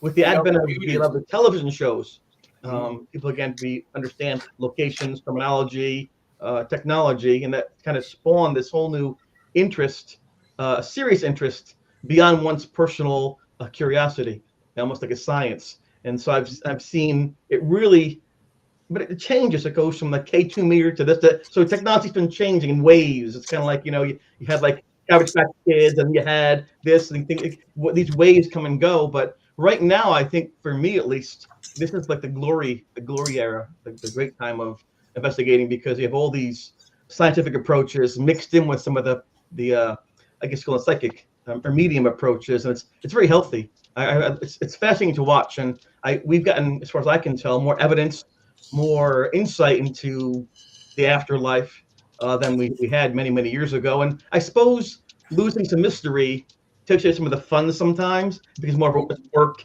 hour after hour, analyzing, listening, capturing, more of a job. But that's how you get paid with your job, right? Not just playing Elder Scrolls. So I think there's value in that, as long as people still enjoy the process. The people that with, like, this is, again, with private chat, this is fascinating. I wish I could have heard all of you almost 40 years ago. What difference it would have probably made in my life, but we walk our path and do the best we can. So, but I've seen a big difference in how things are organized. In fact, the conventions, the cons, those weren't around 20, 30 years ago. It's a more of a recent thing. I remember I went to John Ruggerio's Paracon, New Jersey Paracon Unity event back about 7, 8 years ago, maybe 9 years ago. It was a small little place. He had like 85 people show up. It was me, Joe Chin, and I think Brian Cano, and he gave us a little table, sat us down, and people liked the concept. And now it's this huge event, and all over the country you can go to these events. And not that I'm trying to talk about the idea of personal celebrity, but it's nice people can get together on location and meet people they might see in their town, or have their book and sign their book and things. It creates a connection, which I think is a nice thing. One time I was talking to Johnny Zappis, and he was saying the same thing as far as the data coming in, that there's a lot more data coming in from the other side now than there was back then. And that's one of the things that he's noticed, a lot more data coming in from the other side, which is part of equipment and stuff. That was it Ufi that said it earlier in the questions. That speaks also to having that maybe governing or unified body or society, if we were all a part of, if you could have some kind of a collective, terminology, glossary, references for locations, you could cross-reference trends or evidence other people got at a location. There's upsides to aggregating the data and having it unified like that. But I think Tony was saying before, the one obvious standout problem is that if there's a bias at the top of the chain, that's going to be the governing factor for the organization. Mm-hmm. And some stuff will get left out on purpose if it doesn't fit into the paradigm of the people who were pulling the strings. And that's unfortunate that happens in branches of science, let alone in this field where we're all kind of rogue. And then we have little pockets of unity that we all operate under. But yeah, that would be great. Well, and I was just going to say the same thing Ron just said, the pockets of unity. If the problem is to have a guild of paranormal investigators, it would have to be a unanimous decision on who's in that guild. And unfortunately, although all of us preach para-unity, not everybody in the paranormal community does that. And we still have the drama pockets, which is, it's just ridiculous at some points, and that's why you don't see Audra and I involved in a lot of the Facebook stuff, because it just turns to crap, and we're not into that. The problem is there's a difference between a paranormal investigator and paranormal researchers, and people at the level that what you see on your screen now have reached that level of paranormal researchers, where we're collecting that data, we're trying to move everything forward, and we're doing it as a team and as a community. There are still those pockets of people that don't do that. Right. That's very unfortunate. A lot of television shows too are entertainment, almost exclusively entertainment. And I remember when they first became big about 15 years ago, I approached them and said, listen, I've known you for a while. How do you justify going to location, having basically faked or, recreated evidence to share with people when they're putting their hopes and dreams in you? And the person said to me very clear, listen, McDonald's is bad for you, right? People still eat it. It makes them happy. And so what we do, hopefully, is we give them terminology, locations, experiences, and sometimes things do happen. We want to stay. We can't. You have to go to the next location. Other times, nothing happens. We create it. So it is a show for those purposes, but hopefully they felt it would be beneficial to get some of the lexicon out of there, the terminology and the cohesiveness out there and into society as a whole. I thought that was a very fair answer, because sometimes you have camps. You mentioned about, researchers versus the amateurs versus the celebrities and quotes, all these things. And sometimes they don't always gel. But look at human behavior. I mean, half of marriages, 50-50, flip a coin, right? When you try. So I think just being human beings with our emotions is difficult. And when you talk about these things, they're rooted in belief sometimes. Sometimes people's religion, their spirituality is part of who they are, to define themselves. There can be some sharp edges on that, right? And so I think it's important, again, what you were talking about before, about having an open mind, about being aware of things, be a good listener, respect, all those things, not just the paranormal, but any area of your life. I think that's a helpful thing. And again, my kudos to the assembled panel here. Dude, nailed it. Yeah. That's something that I think is super important. People should pay attention to when they're in the paranormal, is people's beliefs. And you never want to take somebody's belief away from them, because it could be their truth in the one thing that is holding their life together. So always when they are telling you something that is important to them, let them have that, even if it goes against what you know or you believe is the truth, because you don't want to take that away from them. It's very important. You have to be careful. Even if you think it's wrong, it's okay. Let them have it. That's right. As long as they're not hurting themselves or anybody else. Yes. Yeah. So Chris knows what he's talking about. That's why I read all his stuff. Scott. Yeah. With all this, I see a lot of people that are getting into more of the spiritual and psychic and all the abilities, mediumship and stuff. Do you feel that people, because they're opening up more nowadays and starting to understand that their abilities are, letting them actually, start sharing it with spirits and stuff like that, or just the readings and stuff? Because it's more now. People believe it more now than years ago when everybody, I think, kept quiet about things. Do you think they're more ready now to actually come out, or you think it's just because it's a phase and people are thinking that they are? There is a bit of a renaissance happening, right? So there's a lot of people that are doing what we're doing, and they're coming into this space, and some of it, this is just me, and I if you're watching this and you're like, oh, let's see what he has to say. If you want to feel special, come on and hang out with us. We'll make you feel special. That's really important, because if you're interested in this, we want to have you, as long as you're coming into it and being respectful and doing it for the right reasons, right? So if you want to come into my space and be like, hey, I hear spirits, I talk to them, I want to learn, perfect, do that. That's the way to do it. There are a lot more people now, due to social media, making it a little bit more accessible and less taboo. Like Chris had said, back when I was a kid, that, when I was growing up, and I'd say that I was a little guy talking about seeing ghosts, my parents were like, shh, we don't talk about that. Now my dad's like, oh, you need to talk to a good medium. Talk to my kid, it'll help you out. So it's switched a lot, which is helping a lot of people come forward, and they should. Just know that if you're looking from the outside in, and you're looking for somebody that is authentic and truthful, that you really get to know them first, or get to know what they're about before you engage with them, because there are people that are doing this that want to feel special, and they're just going to say a lot of crazy stuff that may or may not be relevant and could hurt you in the long run. So make sure that they have a lot of integrity. The person you're talking with has a good track record, and you can investigate them. And when you look for them and you Google their name or something, you don't just find a furniture store with their name attached to it, but you find hundreds of reviews with information about that, what they're doing and how they're doing it, and what they're doing with their ability. So yeah, with all the things that are happening, it is opening up more, but just be careful on both sides. Right. Yeah, I definitely agree with that. But based on what Anthony said, what I heard Chris say, and Scott, what I heard you say, was that change that occurred. And back in the 70s and 80s, yeah, you didn't talk about ghosts or spirits or even ghost hunting.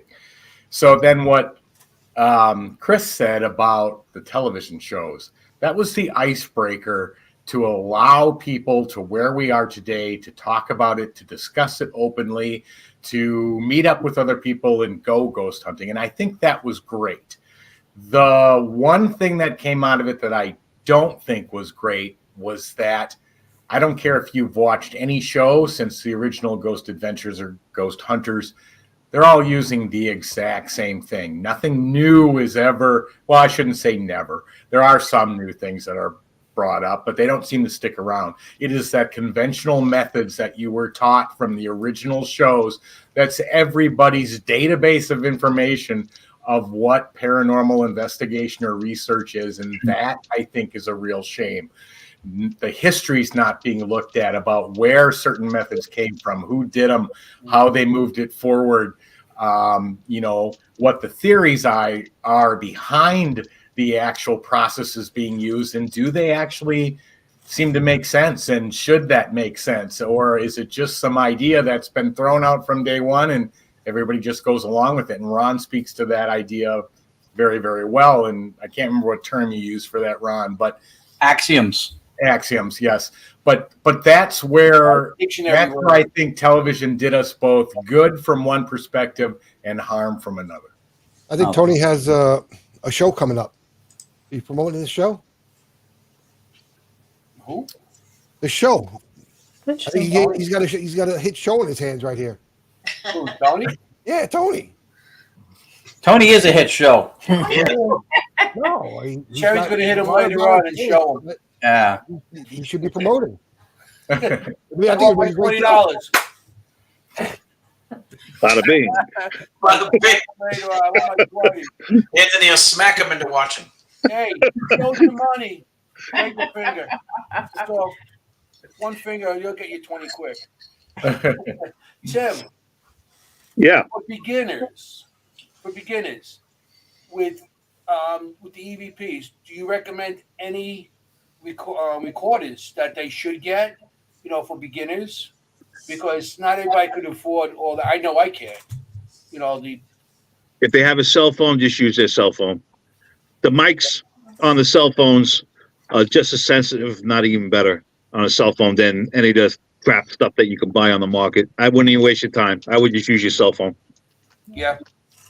The technology today in these cell phones are amazing, and they're very sensitive. I've picked up quite a few EVPs whispers with my cell phone, so you really don't need to go out and get a Tascam or Olympus and all that stuff.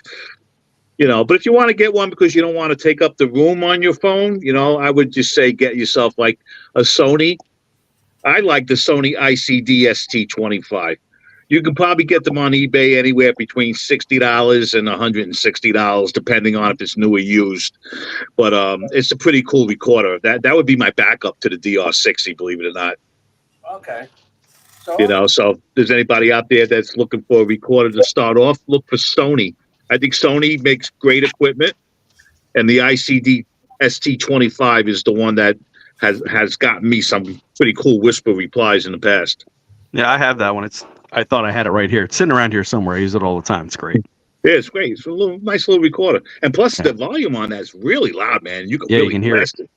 Oh my God! On the apps for the phone with the recorders, do you just go with the recorders on the phone, or do you recommend any specific app that you download on the phone. No, just use the regular recorder on your phone. I mean, I don't really see that much of a difference between using your recorder on the phone itself than using an app that has a recorder. It just, to me, it doesn't make any sense. Okay. You know, unless you can get it for free, just look for a voice recorder on. There's one that I use. It records 30-second clips, and it's called Hey Tell. I put it in the comments. Hey Tell, thank you. Yeah, it records 30-second clips, and that microphone. Listen, excuse me. That microphone could hear a fly fart. When whatever it does to access the microphone, it does it at such a wonderful volume that you really have situational awareness. You have to know where every investigator is and tell everybody be quiet, because it will hear things. If you're inside, it'll hear things like outside and 20 yards away from you. But I had Hey Tell, and I couldn't think of the name. Yeah. When something comes through, it is intentional from the other side for sure. It's really interesting, and it's a walkie-talkie app. It's not really meant for what we're using it for, like most things in the paranormal. And if everybody's in agreement with that, I think that it is free. You can use it all you want. It's free. It stores the information on the phone. It's wonderful. It's pretty good. Hey Tell, you can. The first time we experienced it was in the Shanley, right? Yeah. Sean Austin Sean was Austin that was was a very Sean Austin, right? Yeah. And with Hey Tell, like, you can actually email it to somebody. Like, you could record it on Hey Tell, and you could send it to somebody else if they want to listen to it. Yeah, there's another one that we use. It's REV. It's a blue square. It's called the REV app. But you got to be I careful. have that one too. Yeah, you got to be careful on how long you record for, because if the clip's too big, you won't be able to email it through your phone. You've got to break it up on the phone. But you can also name each clip by location and time and date, and everything's recorded there too. But Hey Tell sounds great if it's 30-second clips. That's fantastic. Yeah, but Scott, what would make Hey Tell bring out more of a sensitivity level compared to just a regular cell phone? You know what I mean? Like, if the cell phone has a... Yeah, just whoever developed the app, maybe, because I'm not an app developer, but I would assume that if you were like, well, I'm going to make an app, and maybe it's for walkie-talkie, maybe whoever developed it was like, maybe it won't always be close to your face and accessible, so I better make it a very sensitive setting on the microphone.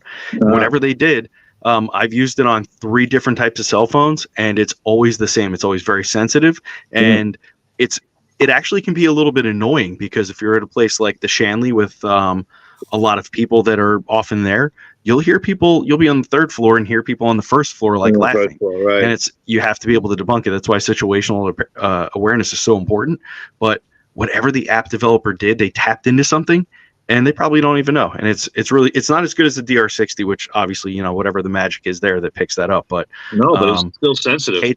Hey Tell is so sensitive that if you were to run it right now and just like run your fingers, you would hear the sound of your fingers running. It's crazy. Now, can whoever's out there in the audience, can they just go on an app and get it for free, or they got to pay for that? No, it's free. It's 100% free. Okay, and that's for Google. Is that for iPhone and Android, or iOS? Yep. Both of them, yeah. Yeah. So there you go, Anthony. I will give one hidden advice. If you're going to use an audio app on your phone, make sure that it doesn't close when your screen time comes up and your phone closes, because sometimes it'll pause your recording. And if you're going through and you're recording and your phone pauses the recording, you're going to be pissed, because you're going to miss some of the stuff that you should have been recording. So make sure. So the beauty of Hey Tell also is that you have to have your finger on the record button. So, because it's for a walkie-talkie, right? Think about how you hold the button down to talk. It's the same thing. So, hey, is there anybody here that wants to talk with us? And you hold your finger on the button until you're ready, so the phone won't go to sleep while you're doing it. And again, for people like me who have ADHD, 30 seconds. And then it's like, okay, time to listen back. Let's see if we got something. Have you gotten any kind of whispering on the Hey Tell? Yeah, and it's like you said earlier about trying to like throw things out. It gets frustrating actually sometimes, because it's you and 2 other investigators and everybody's in the same room, and you'll hear whispering, and you're like, I know that all of us were so quiet, it could not be us. So it is coming from somewhere else, but we're not quite sure what it is. But again, I mean, for a free app, it's good. We've had some really nice Class A's come through. Cool. And it's just one of those things where you just have, get with everything, discernment. Use your best judgment on it when you're getting things. Well, there you go, Anthony. Tell them to get a Hey Tell. I forgot about that app. Yes, I know. We've used it at the Shanley a couple of times, and we got some stuff in. Sean Austin, he's the one that actually told us about it. Yeah. And because we did an investigation at Shanley with him, and we tried it. Ron and Lourdes also, I think even Joe, and again we were getting stuff on, and we're like, this is interesting, very interesting. So Right. yeah, I would definitely recommend that. Yeah, Definitely. hey, tell. I gotta write that name down. I could have swore I had it at one time. Yeah, if people in the audience are trying to get into this, you don't have to spend a lot of money on equipment. You know, if you just want to get into it, just Yeah, for sure. you know, you just buy. You can use your cell phone these days. It's a good starter. I know people that don't like to use their cell phone, but the phonic. What was that? The Scotty. Necrophonic. Yeah, I've been using that. If I go It's, to I don't have anything, I use that. There's not a lot of apps that are used. What do we call them? Help my word out here. Ovulus. There's not a lot of Ovulus apps that I use that I really like. Necrophonic has the timing and relevance that I really love. Oh, there's my daughter. Hi. There's the timing and relevance of Necrophonics is pretty amazing. So if you ask about something, you most likely will get a relevant answer. And especially, I try to debunk it. I put it in airplane mode, and I was talking about absolute nonsense that had nothing to do with the investigation, and things were coming through. She dancing? She always There she was. There she goes. She's gonna steal the show as always. That's This awesome. is also why I don't let them on TikTok live, because it always becomes about them. So Bring her on in. Introduce her, Scott. EVP team. The next generation of paranormal investigators right here. Her name is Alexis. She knows how to shake her butt, and I'm pretty sure. Awesome. All right. See you later. All right. Well, you guys just have to deal with her. I'm sorry. We got the EVP team here. What's the future for you guys? What you guys planning? You know, what's the new year going to bring jobs? Anybody famous, or I know we have famous people right there. You know, England, or what? Anything new for the team? Anything? Don't talk all at once. Well, there's a lot of us, so we have to. we are still trying to figure out to do another. Maybe we can do it once a year of all of us getting together and investigating. Because last year was the first. Last year, yeah. Yeah. No, this year. I'm so confused. This year. But it's almost last year. Yeah, It was the very first time, but we should probably try to do it annually. I agree. Yeah, there's a lot of great people. There's a lot of great people out there that you all know that I'm jealous when you're with them, and I'm like, I need to investigate with this person so badly. I want to meet them. I want to touch them and say hello and hang out with them and pick their brain and get to know what they know and bring it back to people I talk to. I think it's wonderful. I think we should all be doing that. Mm-hmm. Yes, very much. I love bringing the people together. Right? That's when I was brand new. That's what I would do. Like there's a couple of couples that are married now from the paranormal, because I would meet teams and I'm like, this is a good group, and that's a good group, and I like working with both of them. Let's smush them together. And I still love doing that, because that's what it's about. You meet people and you enjoy people and you do something that you all love. So You're the editor of the paranormal. It is a shame, though. I've seen groups come and go in the 8 years I've been doing this. You know, like groups that like you just get to know, and you're like, wow, man, they're really cool, blah blah blah. And you find out like 4 or 5 months later down the road, they break up like a band. You know, Listen, the people that I investigated with, they brought me into this. They were so awesome and like, inviting, and they taught me a lot of stuff. Right. And then after like 3 years, they were like, we're not doing this anymore. And I was like, so you guys are leaving me? Like I'm like the dog on the side of the road. Thanks a lot. I guess I'll just keep going by myself and find other people to hang out with. And that's exactly what's happened. It's it is what it is. That's why you have to have that passion. It can't just be like I'm here today and gone tomorrow, because people want to rely on you for answers. Yeah, it's true. Just like my daughter wants to rely on people for dance lessons. How old is your daughter now? 6. She's 6 years old. She'll be dancing for quite a few years. Yeah. Hopefully in all the right ways. I like to think with this group here, one of the reasons why everybody's so successful is it's because about the passion. It's not about the accolades. Okay. I always said that Ron, that's why he's always going to succeed, because it's never about look at me, look at me, look at me. Look what I have. Okay. Chris, same thing. I mean, Chris doesn't do any investigations anymore, right, Chris? Right? He refused to do them. We understand after what he's been through. You know, but I actually think that's why this group of people that we have here will always Chris, get I'll protect you. That worked one time at band camp. One time. You can show me on the doll where you got touched, and I'll go take care of the bad man for you. Then bring out Bella. I think Tim has that doll. Yeah. Which one? Tim, hold the doll. Which one? I got quite a few. We have a court reporter here. Lourdes, for the record, Chris is going to point. You got to watch for the eyes. What's wrong with that doll? Is there? Yeah, it's haunted. Who said that? I know. She was. It is. Dalton. I got another one. I got Gretchen. A grown man with too many dolls. I don't know.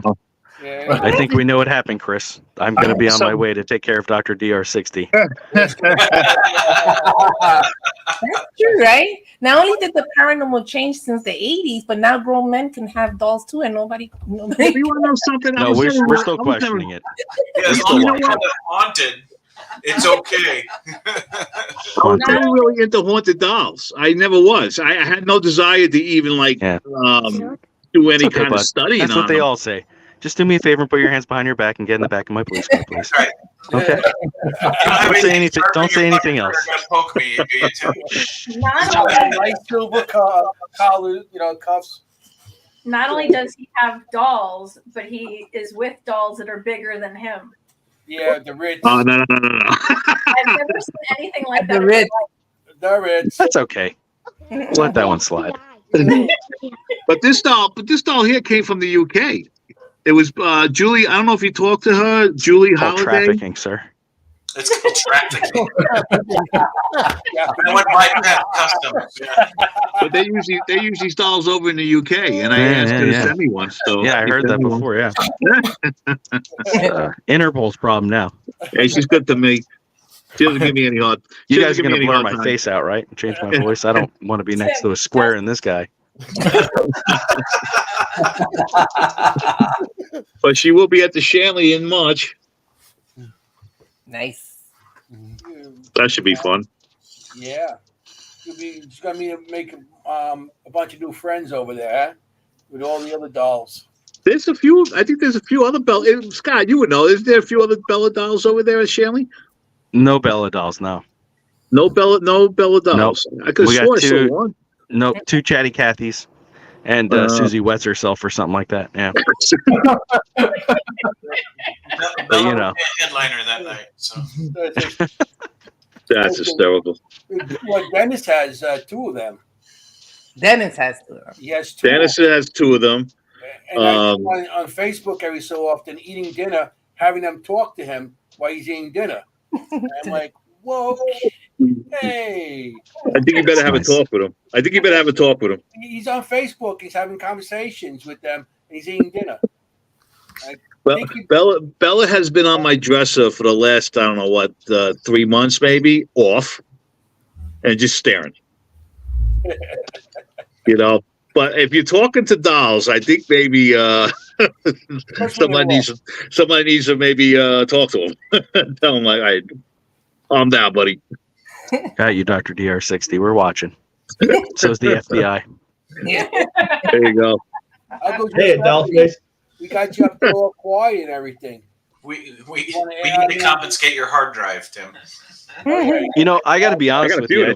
Oh, I think that speaking of those kinds of government entities, there are people in the paranormal research field who, according to them, have been contacted by 3-letter organizations within the United States government. And I think that if Ron and Lourdes keep spearheading what they're doing, that they may also be contacted by such entities, because for anybody who's watching who's not seen them perform or do what they're doing, it's really incredible It's the closest thing to mediumship that I've ever seen, and they're doing it in such a pure way that they let. I'm sure if anybody was like, "Hey, come check out and see what we're doing," they would invite you and have you check their monitors, the computers, and all the things they're using. It's insane, and I've never in my life been able to say until then that we were saying things out loud into space and having information come back that was so accurate as to what we were asking. The timing and relevance was so amazing. And I know that you're teaching a couple other people to do that. So they may not come after you first, but everybody else, I mean, I just watch out, you know. You know what? You never if know. we don't see you tomorrow.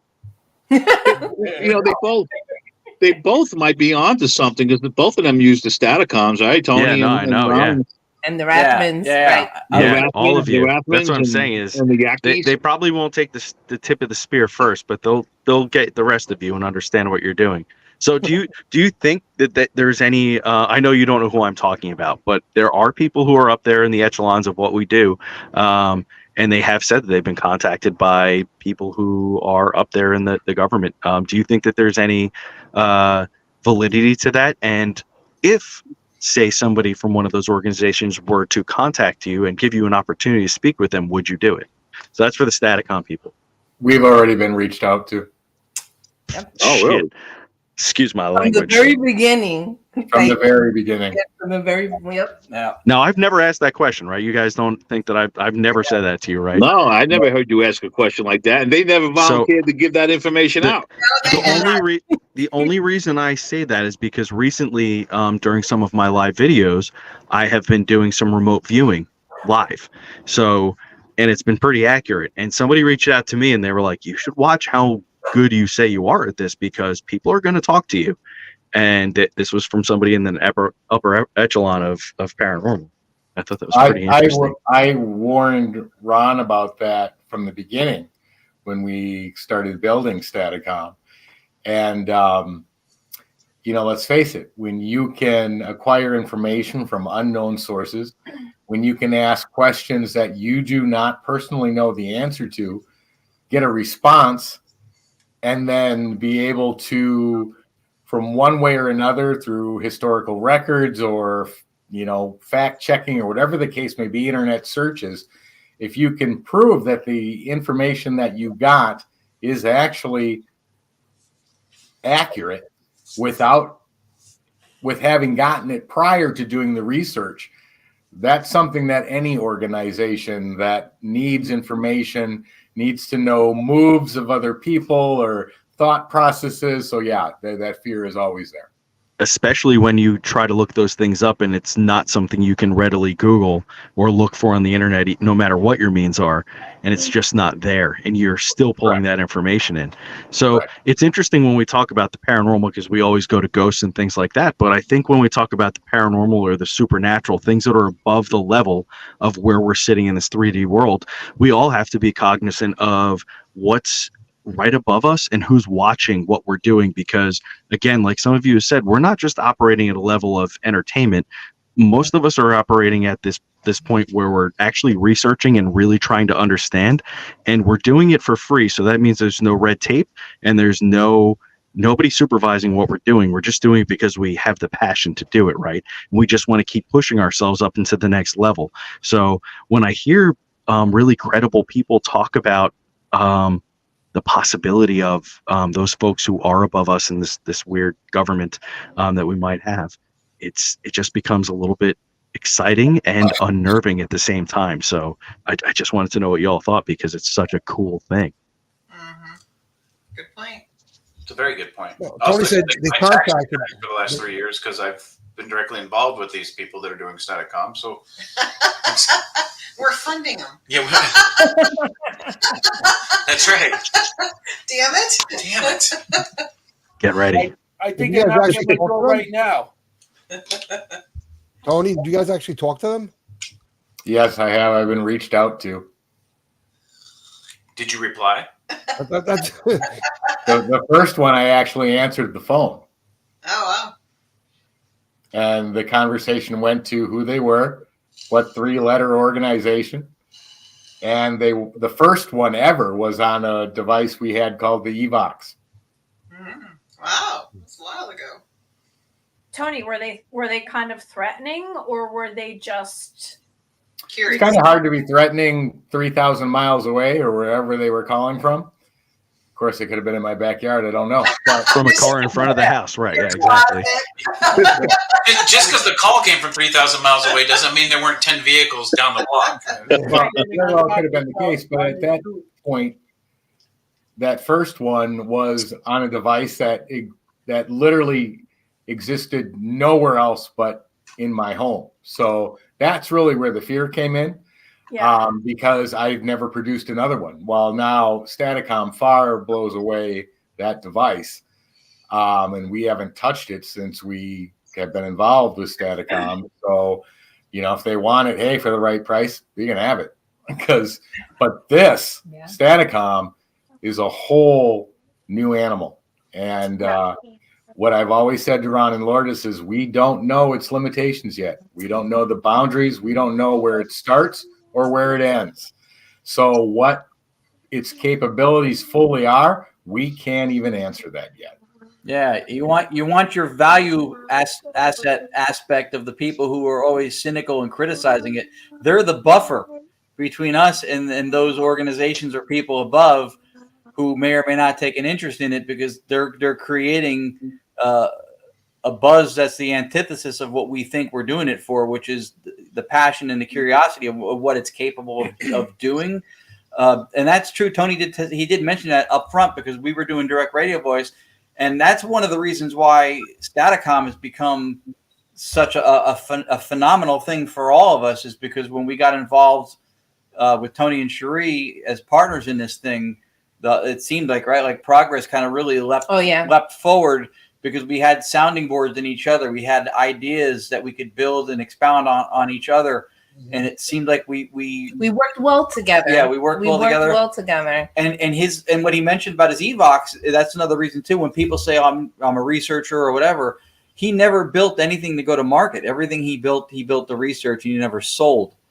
So that was important to me when we were looking at a partnership aspect of it because that's the most genuine research-driven person I've ever met with how he got involved with it. There's a whole market of people selling boxes and devices. He certainly could have had a piece of that marketplace. He chose not to. Oh, totally, because the Evox is good. Yeah. It is so clear. He could have totally got a lot of money with that. It was a great device. And we have, Scott, because you mentioned like remote viewing. We've done this. We ran Staticom concurrently to when they did a live event. And we asked how many people they had in attendance, and we got the correct number. We've had our names come back and forth in each other's sessions. I think, if there's any monitoring going on, I think if we started asking for things or dabbling in areas of questioning that we shouldn't be, that could probably expedite getting, calls from other organizations and stuff. But I think for the reasons of what we're doing it for right now, I guess it can happen because of what its potential is. But like I think Tony said, we don't really know the boundaries of what this is capable of. And within the community, it's, the communities is still built upon the foundation of ITC means ghost box, spirit box. Even though the method that it's derived from, direct radio voice, predates it. It's not accepted at that level yet. It's not out there at that level. And then one of the first things we get now is when are you going to sell it? When are you going to teach it? And the thing is that ghost box builders don't teach you how to make the box their way and do it for you like a step-by-step. They sell you the result of what their prowess and what they, their brilliance is put into this box. That's the difference. So they want the result, but since we're not selling a device, they want us to go through an instructional Geek Squad thing and set it all up. But, for us, this is 6 years of research. With no thinking of monetization, right? Right. We weren't thinking about that. We was just thinking about, communicating. Yeah. Right. There was no thought process about how can we make this so we can sell it. So. Well, that's the interesting thing, like what Scotty brought up. And then, there was a comment from Ron from ERRT earlier with, if they ever asked you to see the equipment or whatever, which I find funny every time we talk about it. It's not a box, it's a method, I was talking with Ron from ERRT one day, and we were kind of like messing around a little bit, and he said, you know, there's a man that's like kind of walking around in my house, and I explained exactly what his house looked like, and at the time I didn't even know what remote viewing was, you know, like not even thinking about the men who stare at goats. That was like not even close to what was in my head. But when you think about it, what Scotty was talking about, the government can think that what you're doing is completely dangerous when really, like, we focus on the other side, or, you know, where people go when they pass away, or like we're thinking of psychic mediumship, or like what Scotty and I do. And they're more thinking about, oh my God, like, what are you going to do to the planet, or what comes here, or, you know, all the negative things, when we're really not focused on that at all. We're focused on, you know, what kind of good can we do for people? How can we give them closure? They're just so focused on the negative and their control over people, which Well, sucks. it's information. It's information. Yeah, that's what I was gonna say. That's the interest in it. Yeah. Hey, Ron, wouldn't it be funny if you were breaking into national security, didn't know it? No, not at all, CI. That would never be funny, and we would never, ever, ever, ever, ever do that. We would never do that. His name is Tim. He loves dolls and DR60s. He thinks that's funny, not us. Yeah, codename DR60. But Maureen, Dr. Tony, DR60. they don't. I believe they're not worried about that. They want to use it for their own means. That's what Of course. it is. Of course. It's the fact that it can achieve information from an unknown source, and then their interest in it lies in what can we use it for, and how can we get it to give us information that we wouldn't be able to get otherwise. But Exactly. for everybody watching, if you want to see a device that just got validated on the effectiveness of how it works, you just got a prime example right there. Mm-hmm. Our government's not interested in anything that doesn't work. Yeah. There they are now. There they are now. Uncle Giuseppe just got the call from them. His text is 555-5555. Shut the fuck up. They'll never just be able to come and take a box, because it's always going to be a method. That's right. Right. Which is amazing, you know, and you guys are not the type of people who would ever just do something and, you know, use it for your own personal gain. So when the government's coming looking for you, it's not going to ever be the case if that's what it is, you know? Yeah, I didn't want to make it like a conspiracy thing. I was just interested in like what you would think about something like that, because it's fringe. It is very much based on something that you keep doing, a method, which is something that is scientific, and it's something you can reproduce. So I think that powers that may be would be kind of interested in that sort of thing, and it's just really neat. And then just going back to like the paranormal community and them not being ready to accept it or understand it. You guys, in my opinion, anybody who's doing this in the way that Ron and Lourdes are doing, and you all are doing, you've surpassed those folks, unfortunately for them, and you're in a space that might take a long time for them to catch up to. So it's not like you're at the floor and they're like looking down at you. You're all the way at the top, and they're trying to understand what you're doing, and they may not be able to articulate it, so they might be upset and not want to validate you in the ways that the rest of us who are very open-minded and say, you know, I don't understand what you're doing, but I understand that it is correct.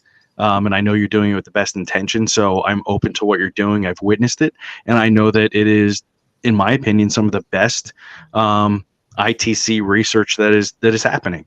So for those folks who are in the paranormal field that are watching you, they may just be kind of shutting you down, and I hate to use the word jealousy or put the ego out there, but it just might be that you're far beyond what I think a lot of people are willing to accept, and it's okay. You deserve it. You're there every night. For anybody who's watching this, these folks who are up here who do all this ITC research, they're doing it all of the time. When you're sleeping and watching Matlock, they're up doing this at their table. They're eating macaroni and cheese and doing Staticom. You're at the movies, they're doing Staticom. You're at family events, they're doing Staticom. You're You're hanging out watching baseball games. They are in haunted locations doing Staticom. It's all they do. It is a part of what they do for life. So you can't be upset with them when you're like, well, my spirit box doesn't agree with what you're doing. Your spirit box was built by a guy named Chad in the Midwest who doesn't know what he's doing. They know what they're doing. So relax. Sorry, Chad. Well, thank you for that, We Scott. appreciate. Thank you. You've been very supportive of us always. Yeah. That's another one I'm of the trying to things- clap. Oh yeah. That was Thanks for another giving me one the of the clap. things that I love about the Staticom project with Tony is that Tony was for 11, 12 years a builder of ghost boxes. So nobody understands not only how they operate, but what goes into them like he does. He's immersed in that knowledge as much as anybody else building. So to hear somebody like him go, I haven't turned one on in 2 years because of my involvement in direct radio work and Staticom, that's to me huge. That's telling. The other thing you have to look at is that people in the field and people just generally, they're operating off of an idea of what's called like a materialist reductionist science approach, which is that everything can be reduced to the smallest particle, mass, spin, position, charge, and measured. And what we do by definition being paranormal or supernatural does not fit within that by us labeling it does not fit within that box. We all make the mistake of trying to prove this to people in the field or outside of the field by cramming it into a materialist explanation that does not defy laws of physics, sound, light, whatever. And it doesn't make any sense. We're already saying by design that this is something that operates outside of that. There's more to substantiate the anomalous vocals than there is for infinite time, alternate dimensions, string theory. But those things don't get the pushback we get because those things, it's not about science, it's about upsetting a paradigm. And what we're doing is upsetting a paradigm. Well, yeah, but you're also upsetting religious background, views of life. You're literally, if you dive deep enough in it, you've upset or could. It's okay. A lot. Let them be upset and know it's not your intention. The intention is not to upset your beliefs or take them away from you or take your dignity. We are simply trying to understand a little bit further what's beyond this without putting a religious implication on it or a spiritual implication. It's okay. Believe what you want. Do that. Believe what you want. Come to all of us. We don't care. We just want to know what we're picking up, why we're picking it up, where it's coming from, and how we could teach other people to do it that is in a very rational and down to earth way to do it that makes sense. And religion is what? Religion is a belief system. So that's, again, which is what a paradigm is. So when it challenges a paradigm, whether it's scientific or religious, that's what gets the pushback. Right. That's what I was going to say. Yep, absolutely. Yeah, absolutely. That is the case.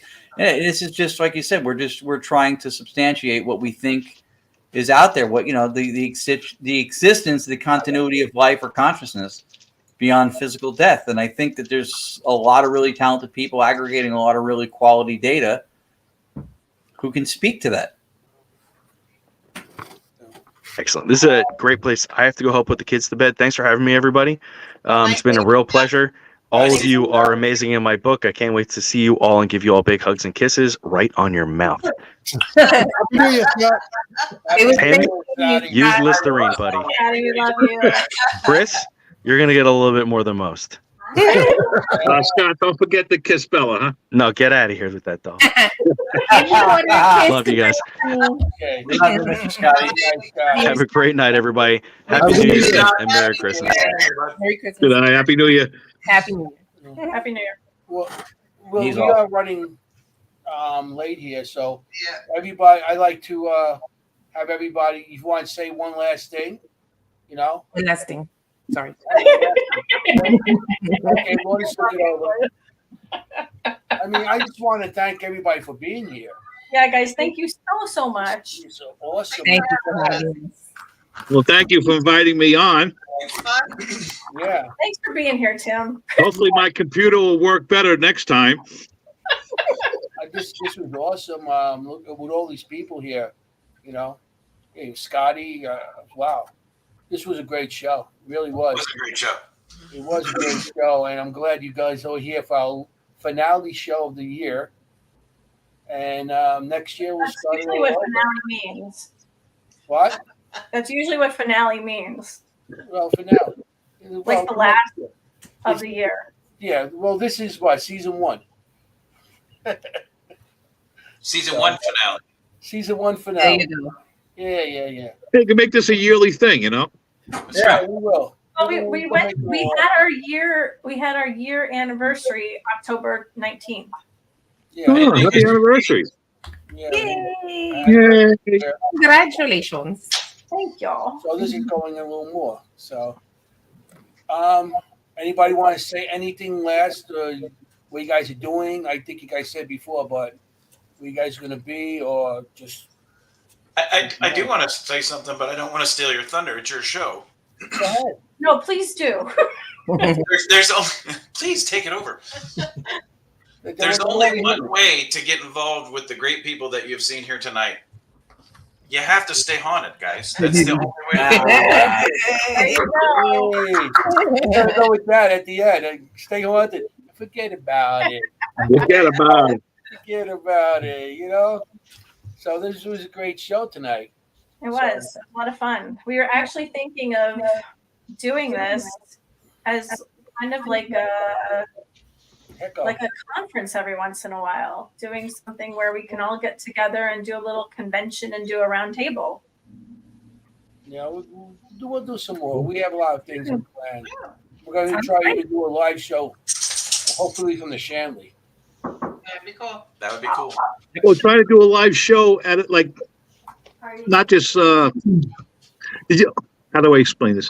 Doing a live show as you may be actually doing an investigation. You know, that would be pretty cool. Yeah, we just have to have good internet service. Something. Yeah. We got to get something going with that. You know, so.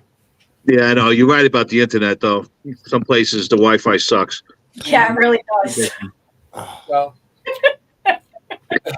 I know, especially when you're shaking all night. Yeah, don't do a show in Tim's house. Mm-mm. Dude, I've been holding a cell phone in my hand for 2.5 hours. Don't let him be the cameraman either, please. Okay, Tim, it didn't have an effect on us at all. You're all gonna be looking like a bunch of bobbleheads tomorrow. Hey, you know what it is? Everybody together. We don't know where you are. All right, Chris even got into it. That's awesome. Maureen, you want to say anything? Say goodbye, or you know? Do you want me to do the? Do you want me to do the finishing? The closing remarks. The closing words. Closing words, if you want. Okay, so this is our last episode of the year. This is Dimensions of the Supernatural. I'm Maureen Grudzinski. This is my great co-host Anthony Simonelli, and all of our amazing friends who we love so dearly. Anthony, take it away. Hey, be safe out there. You want to look for ghosts. You want to be a ghost. Don't forget about it. Hey, good night. See you next year. Happy New Year, everybody. Happy New Year. Happy New Year, everybody. Happy New Year.